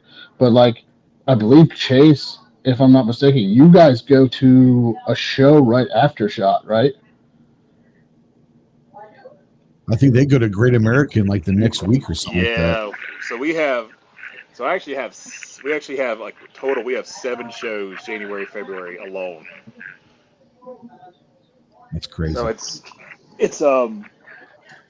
we've got Shot, and we've got Great American, which are consumer shows, and then we have all the by group specialty shows, dealer shows in between there as well.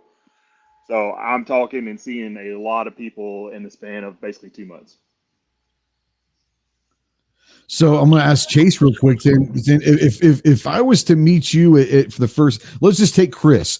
If Chris was there, is going to meet you for the first time, we're going to introduce you to Chris. Obviously, it's SHOT, and you guys have a great rapport, which I'm sure you will. And he says, "All right, hey, when do you want me to get in touch with you? I know you're going to be busy, but like, when do you want me to get in touch with you?" Do you usually will say, I mean, has there been a time you say, hey, can you wait about a month? I mean, is that unreasonable sometimes to tell people wait a month? No, I mean, it's not. I mean, all right, so me personally, because I've seen the show from both sides. I've seen it from like a retail buyer side of it, and I've seen it from this side of it on the industry. Yeah. On that side, I always gave everybody a week to 10 days to kind of get back and decompress a little bit or whatever. That's kind of where I'm at, yeah. Me personally, like a week, 10 days, I'm going to start trying to go through, and what I'll do is, because I've got a lot going on then, but what I'll do is, like, especially after like SHOT or NRA, I'll try to start like highlighting my emails. I know, hey, this guy contacted me from the show, this guy contacted me from the show, whatever. Unless you're snob, then I'm just not going to reply to you. You delete snobs. Yeah. Straight to trash. My spam filter catches him. Block this email. The best thing to do with Chase is just get his cell number. That's how you get a hold of Chase. There ain't no other 100%. way. I mean, and that's the thing is, like, if we get there and we start talking and we hit it off or whatever, that's what I do with most people is, like, my card doesn't have my cell phone number on it, but I'll hey, I'll write it down there real quick, or I'll, hey, text me your number real fast or whatever. That's the easiest way because, I mean, everybody has their phone on them and I can take 2 seconds to reply to that. Whereas when I'm trying to go through 100 emails from day 1 to 3 of the show on top of all my other stuff, because people don't realize a lot of the companies are good sized companies, but a lot of these companies are small companies still.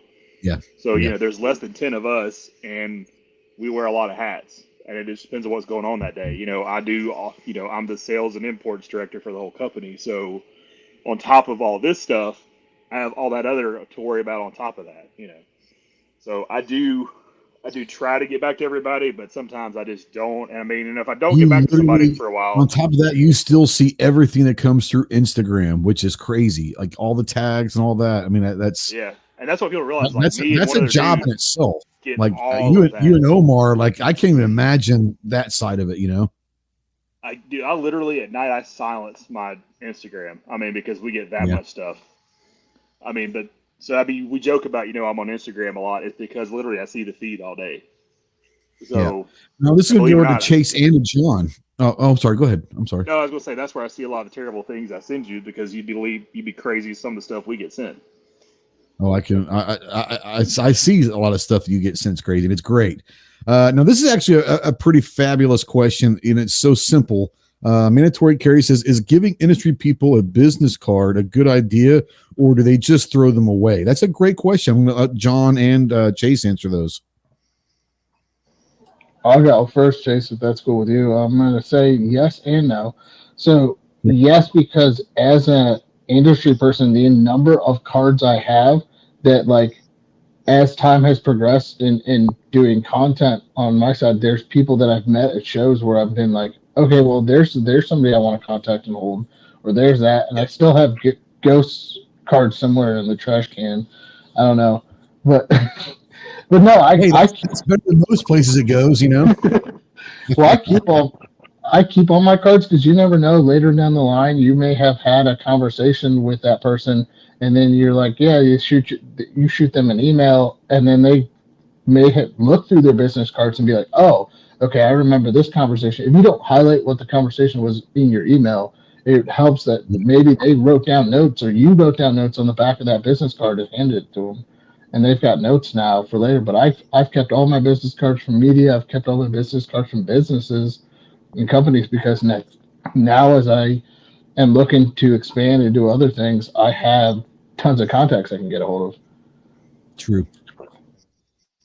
I will say something really similar to John. I'm the same way. Like, if you look at my actual desk at work, I have like a big box. Basically, it's just literally just tons of people's business cards in it.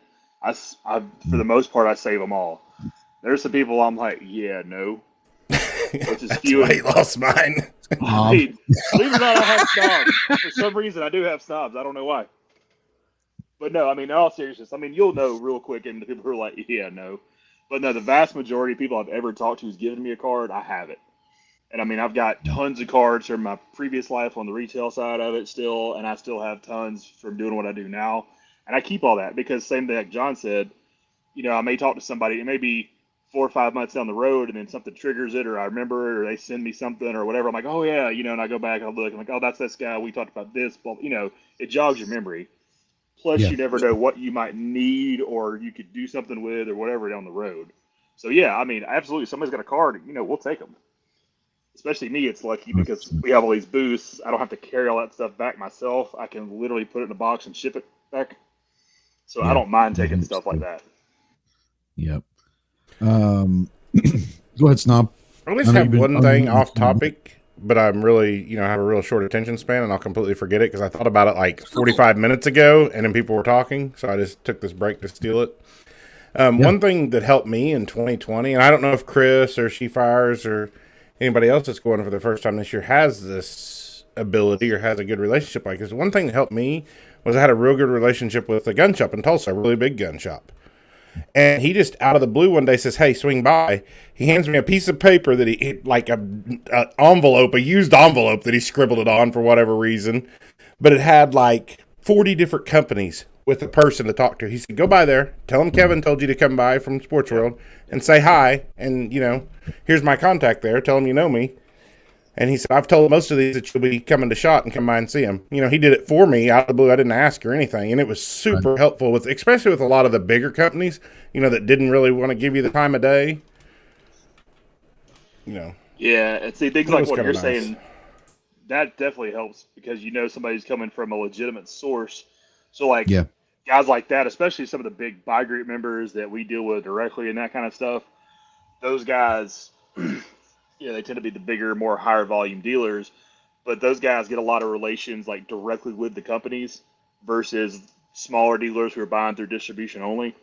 So we get relationships with those guys, and so those are guys that are good to work with because they're easy to help network. Yeah, absolutely. We're coming up on it. I want to let John real quick. I know you got family stuff to go back to. I'm going to let you give your elevator speech right now to everybody out there about True Shot Gun Club. Tell people, I'll put the links out there in the description, all that to True Shot. It's trueshotgunclub.com. Go check them out. But anything you guys want to talk about real quick, John, about what you guys are doing, any deals going on right now or anything that True Shot needs to get out to the public right now, go for it. Yeah, so True Shot Gun Club is the #1 ammo dealer in the state of Arizona. Put us top 5 in the country. We've got some of the best ammo prices out there on the market. Right now, I've got some deals going on, just some after Christmas stuff. So just swing by and check it out. I've been out of the office for the last 4 days, so I don't know all of them off the top of my head, but they're all there at trueshotgunclub.com and get everything you need ammo-wise from there. Absolutely. And like I said, you're going to be going as media this year, which will be a little bit different and all of that. So, yeah, go check out True Shot. Not only do they have really awesome ammo prices, but they've got a YouTube channel also. They're doing a lot of ammo reviews and gun reviews out there. So if you've never heard one of these ammo companies or whatever, chances are they've probably got a video about said company on their channel. So go check out their, I'm assuming you can get to your YouTube from your website, correct?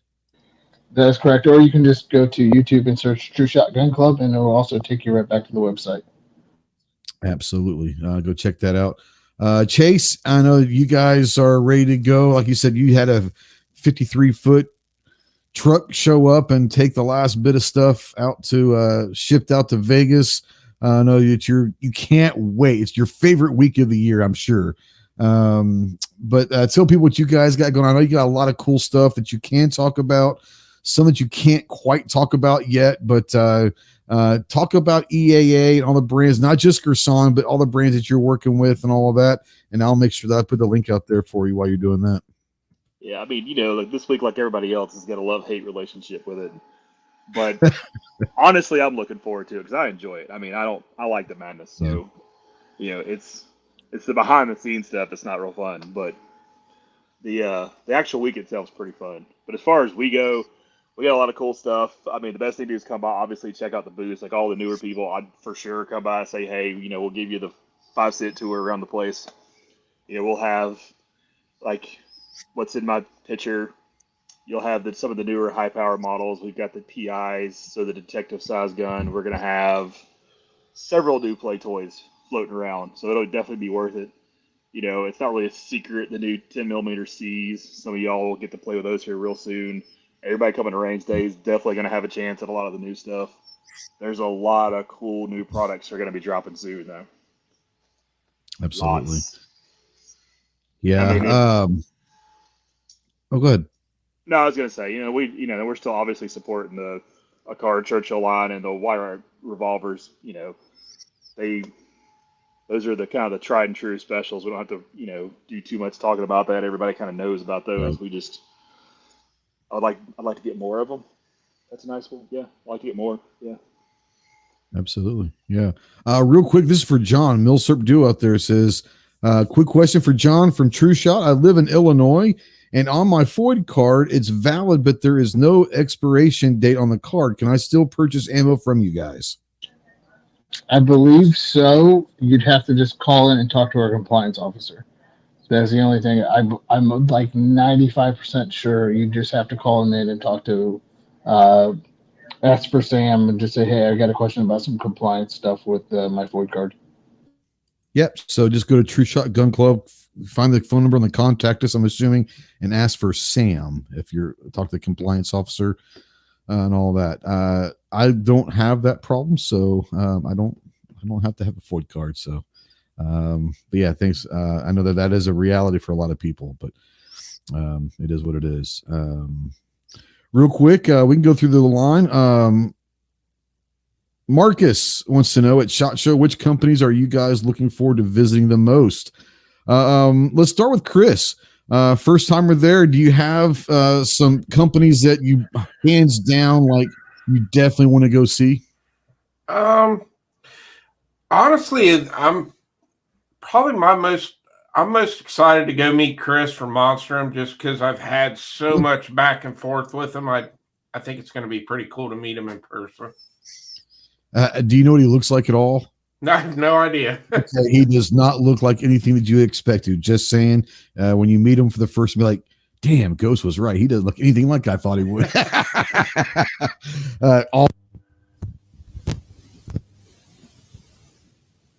We lost you, Ghost. Your mic came unplugged or something, Ghost. I heard a click and then it was gone.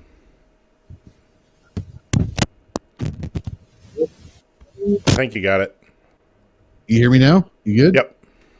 Good. Okay. Yeah, I didn't realize that I clicked that. Snob, I'm gonna go with you and say any companies that you like really want to look forward to seeing. I mean, of course, EAA Corp is who I'm looking forward to seeing the most, and secondly, True Shot Gun Club. You just go to the Gun Snob when you get your. Sure, I never sent him a gun. Jesus Christ. Dude, you haven't, but you haven't yet. What the hell's up? Yeah, I don't know what he's worried about. Hey, it has not been 2 years yet. Not been 2 years. The first year and a half of my existence of waiting for EAA, I was one of the guys that didn't know that they were no longer using that media company. Right. I was like, who the hell? Like this guy just, or this girl, whatever it was, completely just stopped. Well, I didn't like, either. Yeah, I didn't either until what I guess I seen Chase at SHOT at NRA or something, didn't I? Or something like that. I can't remember. I think it was it I think SHOT? it was shot last year. Something like that. Yeah. I think it was remember. shot last year. Yeah. It's like, let's do it. Come on.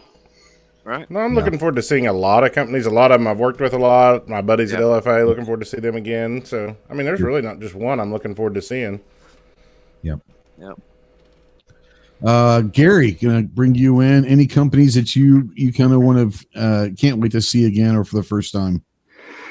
Well, I made initial contact with a number of knife companies last year. I'd like to follow up and see if we can do more of this next year. Mostly, I look forward to hanging out with the big time YouTubers, that I get to see when I'm in SHOT shows. So hopefully, as soon as I get there, I'm going to look up Mr. Big Kid and see if I can find him. You're a son of a bitch. I'm gonna watch my back this year because I've heard that sometimes you can get patches stuck onto your backpack when you're at SHOT Show. Yeah, and when you do, they just take them home. They don't. Yep. They don't play the game or nothing. They just take them home. No, To be fair, he didn't know he had it on until he got home. Yeah, he found the patch And not just back to the Airbnb, actually home. Yeah. Yeah. Yeah, the whole idea is to pass that patch on and tag someone else, but no, Gary took it home with him. Right. Well, yeah, but I can put tape back on it and do it again this next year. You never know what'll happen. Lord. No, I'm just looking forward to the opportunities that come about. Always looking for new stuff too. But yeah, there you go. And if you guys are interested, if you're going for the first time and you want to meet the Gizzard Gary, he will be making a booth appearance in the 5th floor restroom on Tuesday at 4 p.m. So he will be signing autographs in the first. I think Ghost has a video he sent me of him in that restroom.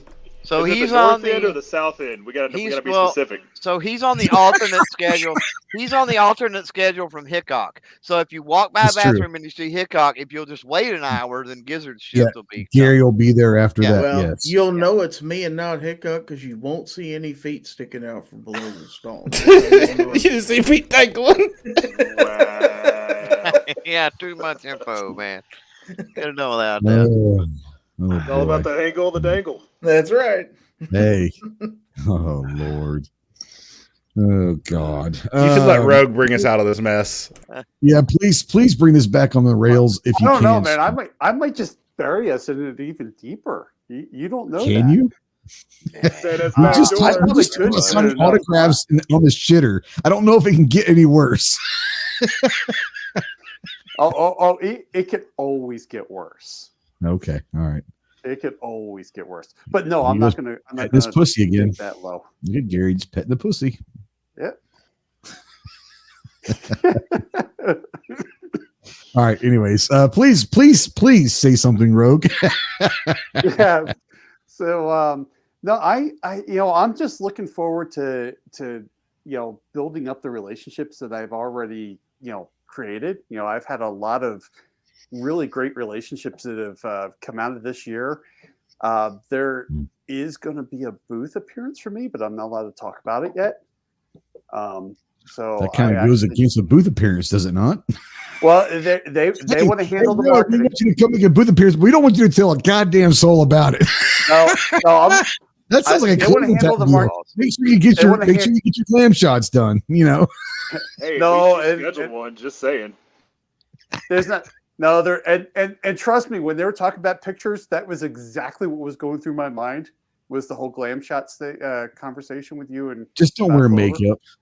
Just don't wear makeup. No. It's a range picture that it got pulled from one of the videos. But no, it's they want to handle the marketing, which comes out soon. And I'll be able to talk about it a little bit later on. But no, it's kind of just getting around and shoring up some relationships and then building some new ones. Yeah, no, I hear you. Now, Chase, this is something that I think people don't quite get also.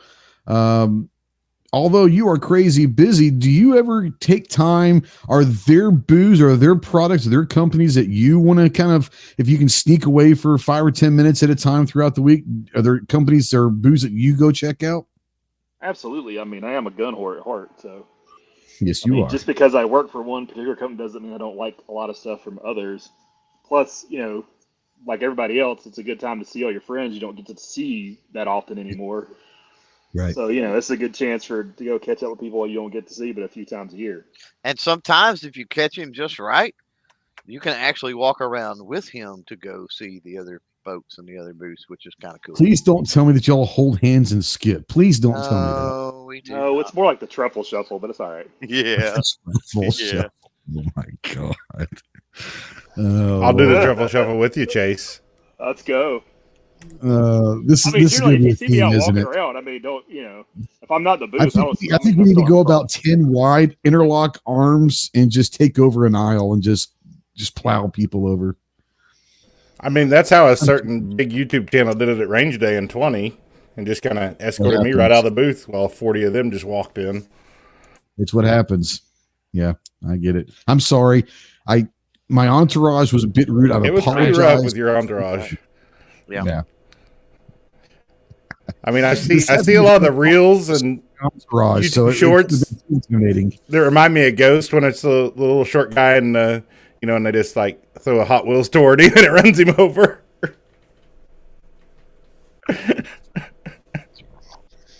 Up your butt, Jobu.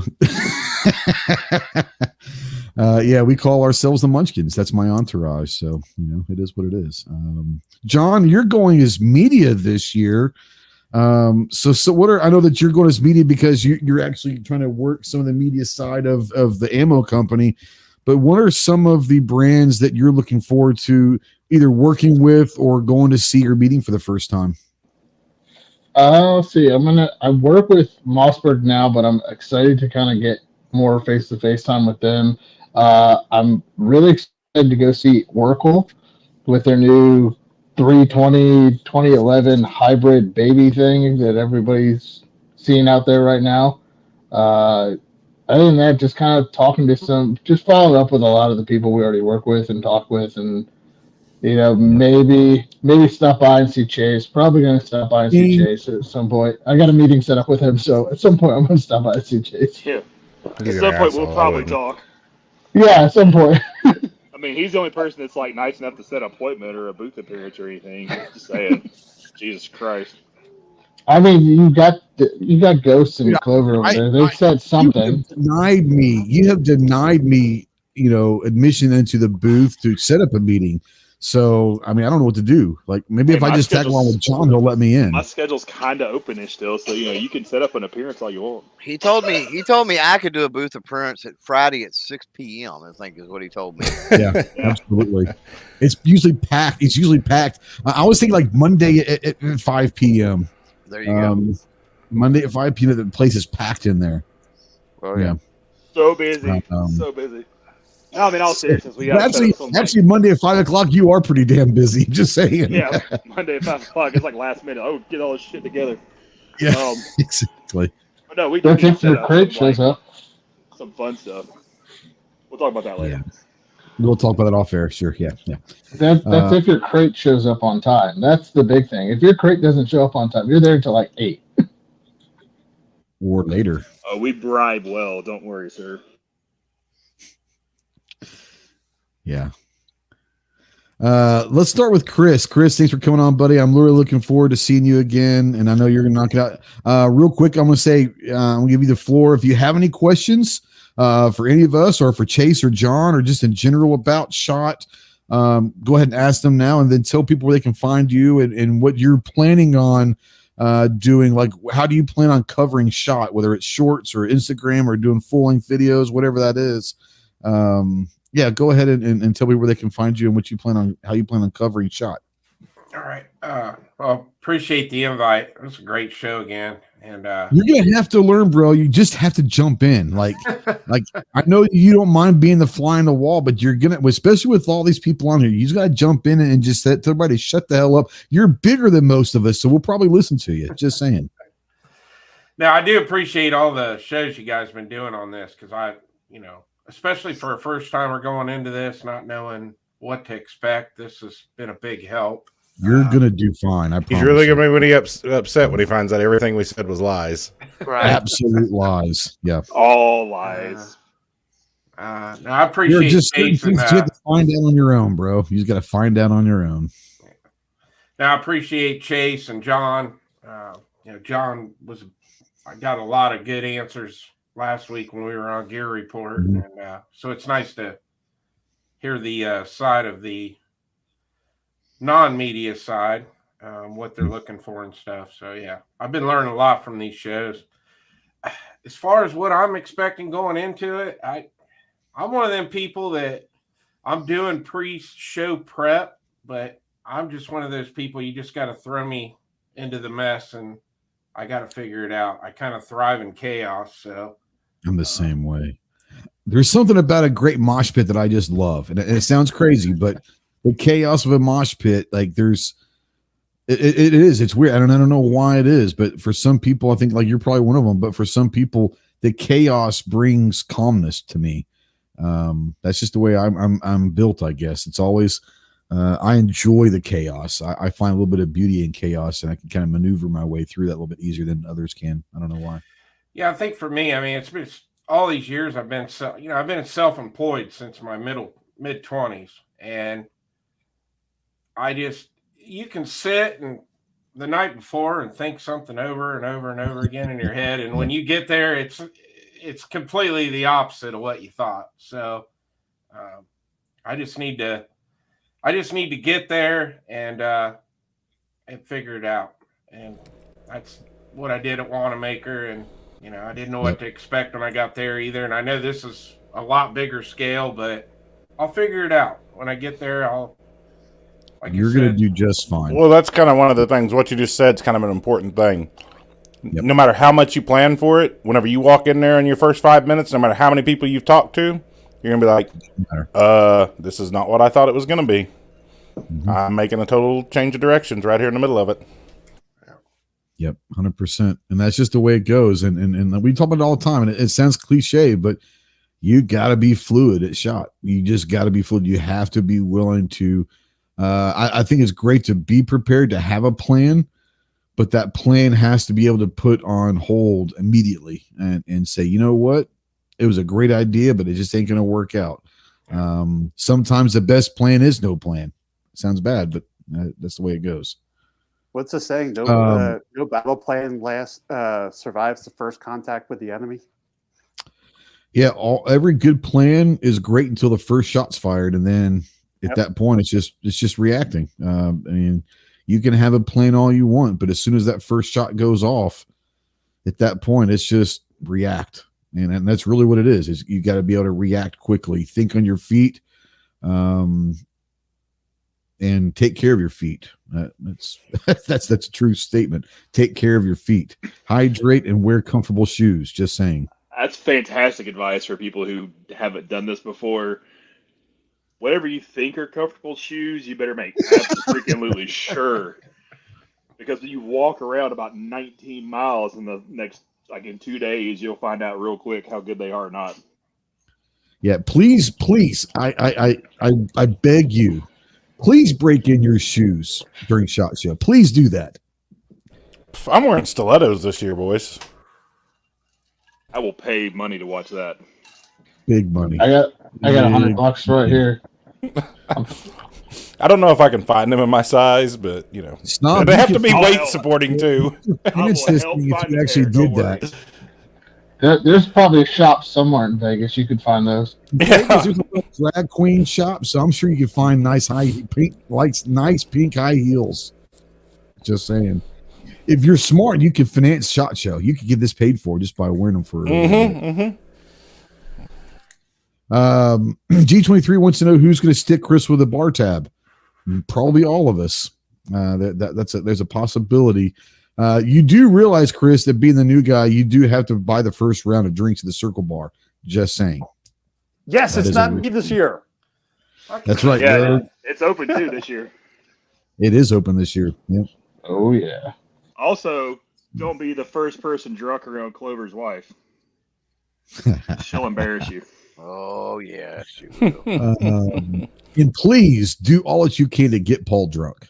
Please, it's in our best interest, all of our best interest, to have Paul drunk. Beautiful. It won't take much, but I'm just saying it's in our best interest. And make sure he eats lots of Tootsie Rolls. Oh yeah, that joke's a coming. Oh my god. Oh. All right.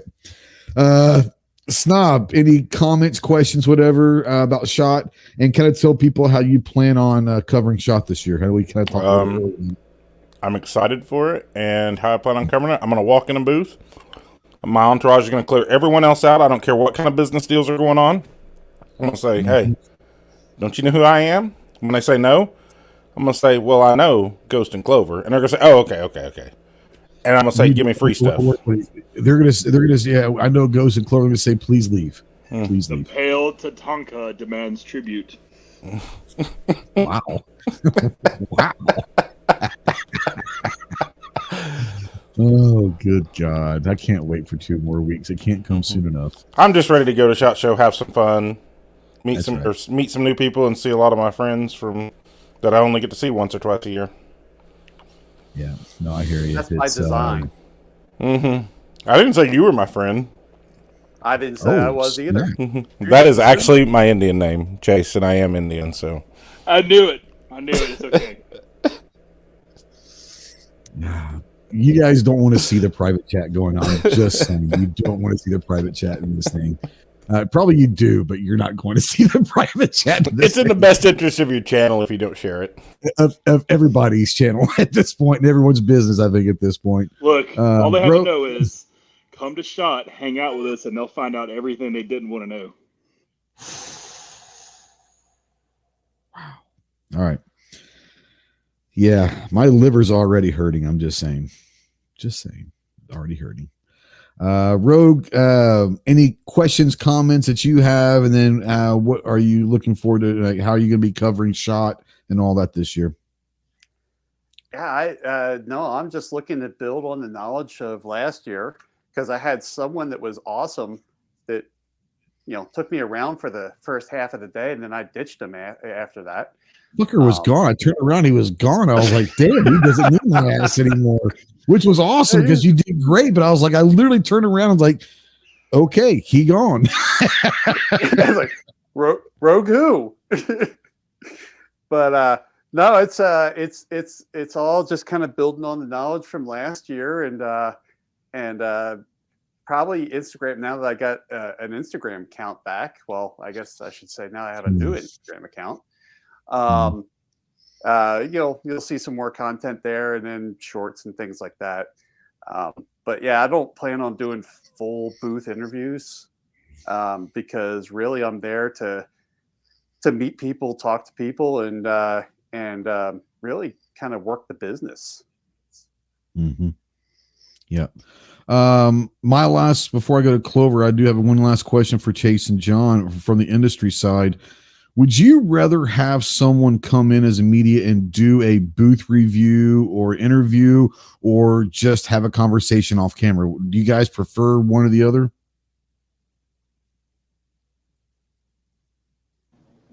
Either way. I mean, it all depends on. For me, I don't mind being on camera, but it all depends on the person and what time of day you're getting them. Because if I just had 3 bad meetings in a row and Clover was in the booth for like 10 minutes talking shit, I might not want to do an interview at that point. But I'd just rather get to you in hand and just have you shoot it for yourself. If it's a gun or ammo, just shoot it yourself, because that way there's more legs on that than that booth review.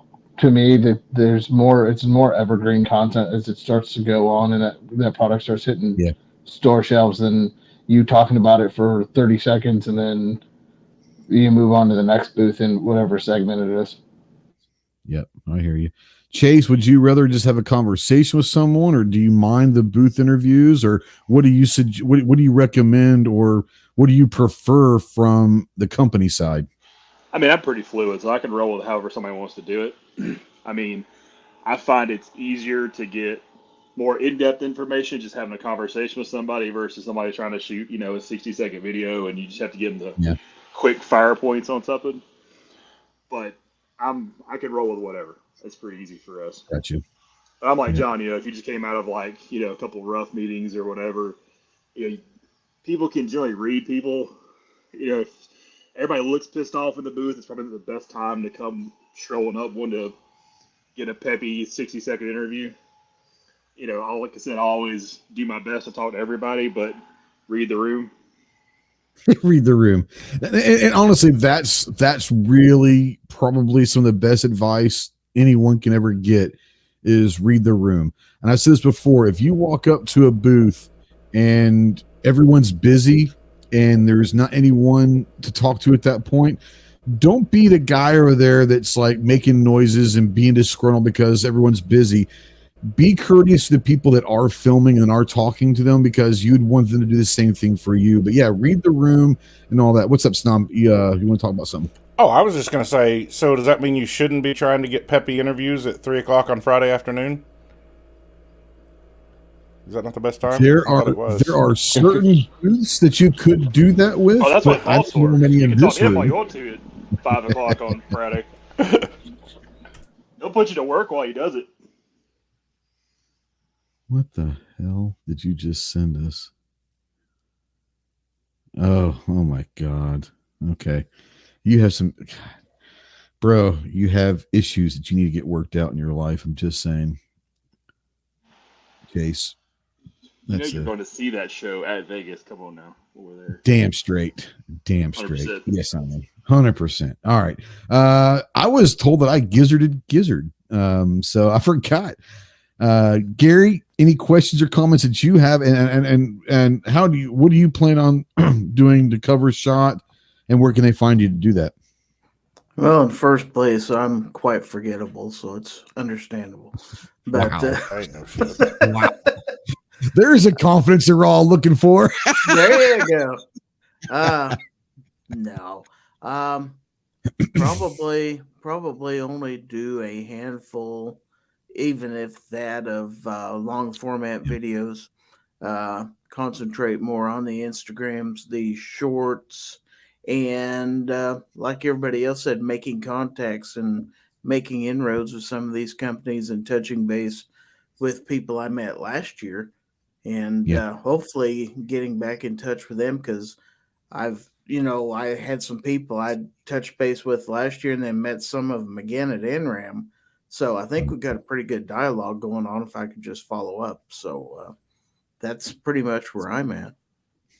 Well, I think you bring up a good point there as well. Is someone like Chris and all that, and some of the newer people that are going to be going for the first time, and you do create those contacts with different industry people or whatever, and you see them at NRAM, and then you see them at maybe USCCA or something like that, and then you see them again next year at SHOT Show, then you see them again at NRAM.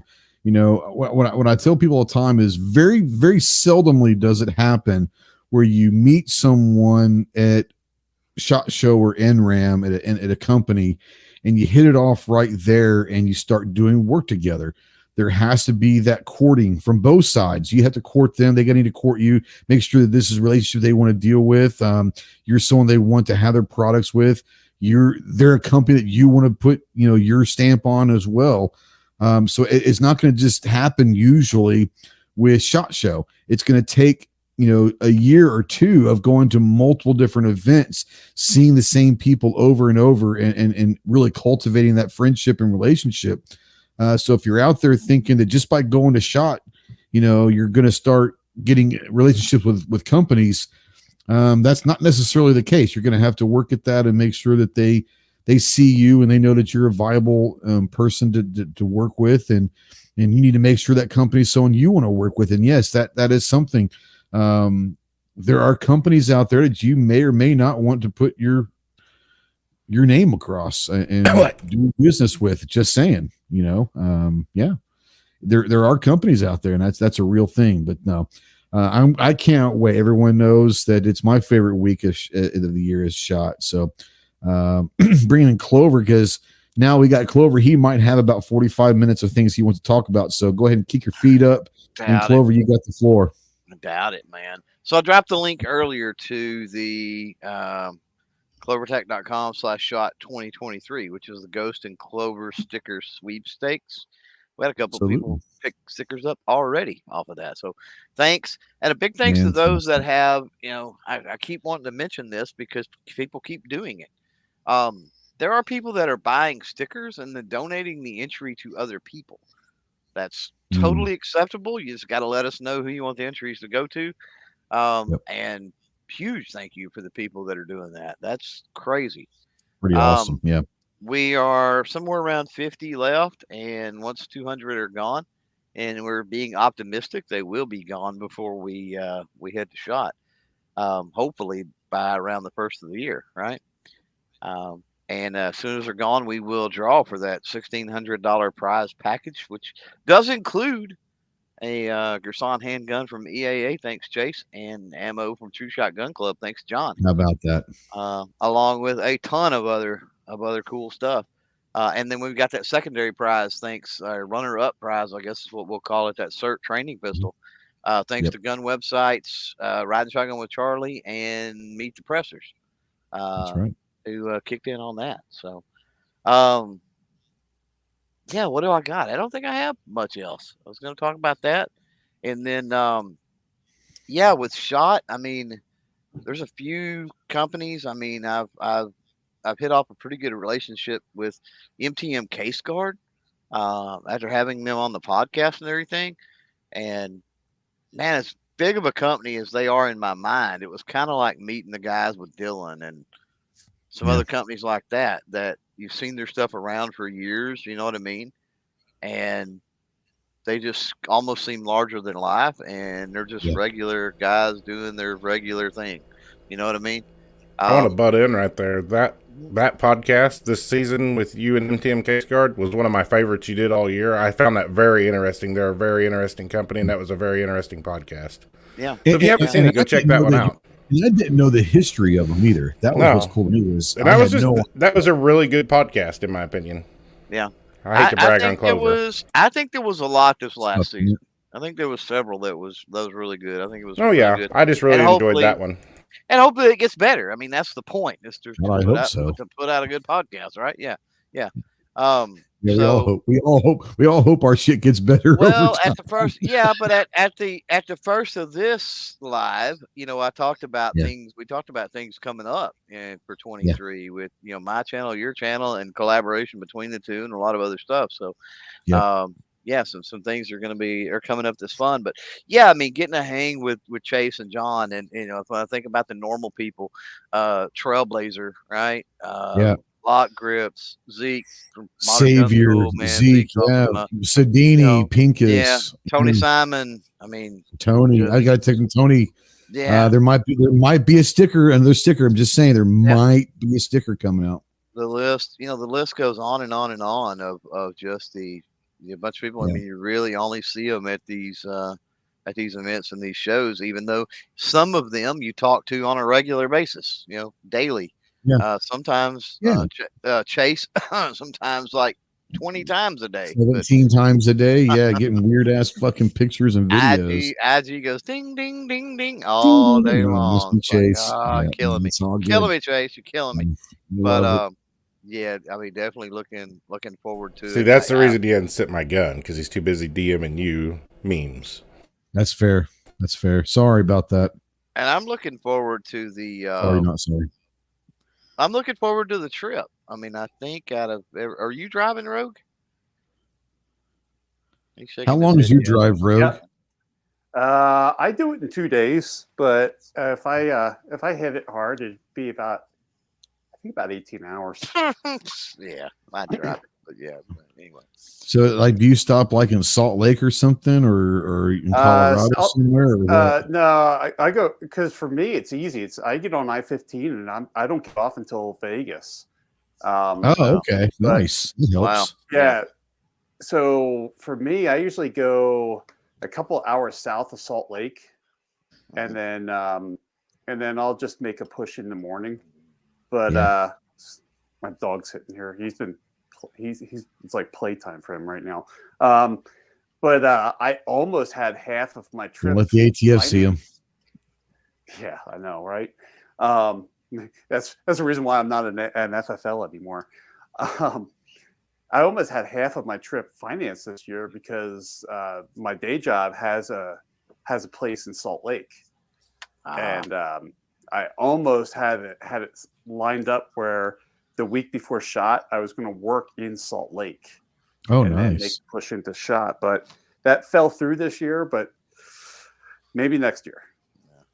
Well, we've got about, I don't know, 7 or 8 hours probably to Amarillo, and there's no interstate. But then once we hit that, it's pretty smooth sailing. It's straight shot Amarillo, not straight shot, but I mean it's Amarillo all the way to Kingman, Arizona, and then you jet north into Vegas. So you know, it's not we'll definitely be there by morning, very, very, very early morning. But we'll be there by morning for sure. But yeah, I'm looking forward to that. I mean, the drive is always kind of cool. Grand Canyon at daylight. Yeah. I enjoy flying over the Grand Canyon as I make my way on final approach to Vegas. You know, I'm fine this year, but Same. I really enjoy the drive. It is a lot of fun driving, and Gary. Oh wait, he sleeps. That's the only way I can, I can get through it, because if I'm asleep, I don't see impending doom coming. So, Wow. Did you die? huh? He doesn't know. Did you He die? was asleep. Not yet, but This hole might be heaven for him. I don't know. you don't want to roll the dice too many times. You're going to hit snake eyes eventually. Oh, God. All right. 2.5 hours of this. I promise you're not getting your money back if you try. What I suggest you do is, if you don't like the content we're putting out, we do have a complaint email, and we're all serious about this. We do have a complaint email, and we do read those emails, and We all share the same email. We're nice about it. We are, but we also want to know what we can do better. So if you're out there and you're not liking what we're doing, send your just put the title, like, I don't know. Well, you can just put whatever you want, but just something, put like, criticism, or you suck, or something like that, and we'll know what it means. But send your emails to literally go ahead and send your emails. It's a real email address. Yes, it is. I'm not just throwing it out there. Throw the email out there to shootingleftofcenter@gmail.com and put something like you suck, or please change this, or whatever. And we'll look at those emails and try to make any changes that we can. Like I said, shootingleftofcenter@gmail.com. More importantly, guys, looking forward to it next week. I think we've got Lionheart in either B or G, or actually, you know what? I think it might be Cat. I can't remember. It might be Cat with Global Ordnance coming on. And obviously the normal crew, and Chase and John are more than welcome to always join. They always get links, but we'll have a good time. We're trying to bring in a different side of SHOT that some people usually don't get a chance to, bring some of the industry in and talk about their experiences of SHOT. What we're trying to do with all of these SHOT show shows, that's interesting, is to get more people to get more people interested in turning your cameras on and covering the largest industry show that we have every year. Thank you. She Fires throws out a nice super chat. Appreciate you. Says, thank you for all the help the past several weeks. Immensely helpful. Not a problem. And I did get your email. I have not had a chance to read it, but I will read it tonight, and I will send back maybe some notes tomorrow morning if that works for you. But yeah, I'll be more than happy to help you on that. But thank you again, She Fires. I appreciate it. But we're trying to get more people to want to go to SHOT, and a lot of people, I think, are intimidated of SHOT. A lot of people think, well, I can't go. I'm not big enough, or whatever. And I say that just go. And a lot of us in this room will tell you that the first step to going is to making that decision, saying, look, I'm going to go. And Snob actually did one of the best things that I've seen in a long time. We were in an after chat after Wanamaker with Chris, and Snob basically shamed Chris in a private phone call, but he basically shamed him, but it was a great thing. And we basically said, look, if you get a chance, if you think you can go, we'll help you and make sure that you get to Vegas, you get approved as media. And within 3 days later or 4 days later, Chris goes from not going to SHOT to like booking his hotel and getting approved for SHOT. So you have a large crew to help you. There'll be a support cast here to help you in any way possible. There are people in the industry that understand that there are new people and all of that. They're here to help. But Chase and John have been great to help out with some ideas and tips. G23s, I want to go, John, the finances in order. Hey, I understand that, bro. And finances are part of it. Just think about this. SHOT shows basically the same week every year in January. So if you don't have the finances right now, I understand that. Make the conscious decision to go in 2024. And all you got to do is, let's say save $100 or $50 a month for the next year. And if nothing else, that's a big, big chunk of getting to Vegas and all that. If you really want to go, sacrifice something, sacrifice this, that, and the other. Bro, I'm going to tell you straight up, G23, I love you, man. Like, you have supported our mission to send care packages overseas and downrange to a bunch of our guys. You spend a lot of money throughout the year helping me do that, and I truly, truly, truly, truly appreciate that. But I would much rather you save some of that in the next year and put that into a SHOT Show, Kitty, to get you to SHOT Show. That's just the way it is. Like, I'd rather you see you do that. Like, I get it. I love the fact that you help us out with that. I'd rather you keep some of that. Sometimes just put it off in the side and put that into a kitty and say, you literally start a SHOT Show jar, putting $1, $5 at a time, whenever you spare change. You never know over the next year what you're going to be able to raise and all of that. So it might help. But yeah, that's what these shows are about. Getting people to go, people to experience SHOT Show, get people involved in the industry. Understand that the industry is much bigger than just what you see on YouTube. And there's a lot of stuff that happens at SHOT Show. You get to see a lot of things. You get to meet a lot of people that you probably would never get a chance to meet or talk to in a different way. But yeah, I mean, Clover, we all have our things that we do that help us pay for SHOT. Yeah. We I put that in the private, but I mean, I don't mind saying it, but I've been saving cans for the last several years, aluminum cans. They're going to the recycler this week, and it's going into the SHOT Show fund. You do what you got to do. Yeah, absolutely. For sure. And it's just one of those that, SHOT Show is an important event for our industry. It's important for media to cover it. It's important to help out these companies that we like, the companies that we support, the companies that we trust with their products. It's important for us to get out there and cover these companies to make sure that everyone knows what kind of products they're putting out. I love Chase and I love John, and these are friends of mine. But that's fucked up, by the way. I'm not gonna. My God. I love it. Nice. But it is one of those things to where, even if they weren't friends of mine and I like their products, I still want to make sure I get to their booths and make sure that my audience knows about their products and all that. But that's part of it. It's part of it. It's a great time, a great week. We'll have a lot of fun. It'll be a lot of hard work. We'll be tired. It'll definitely be worth it. So if you're out there and you're thinking about going to SHOT, just go. The old Nike adage, just do it. That's really all you got to do is just do it.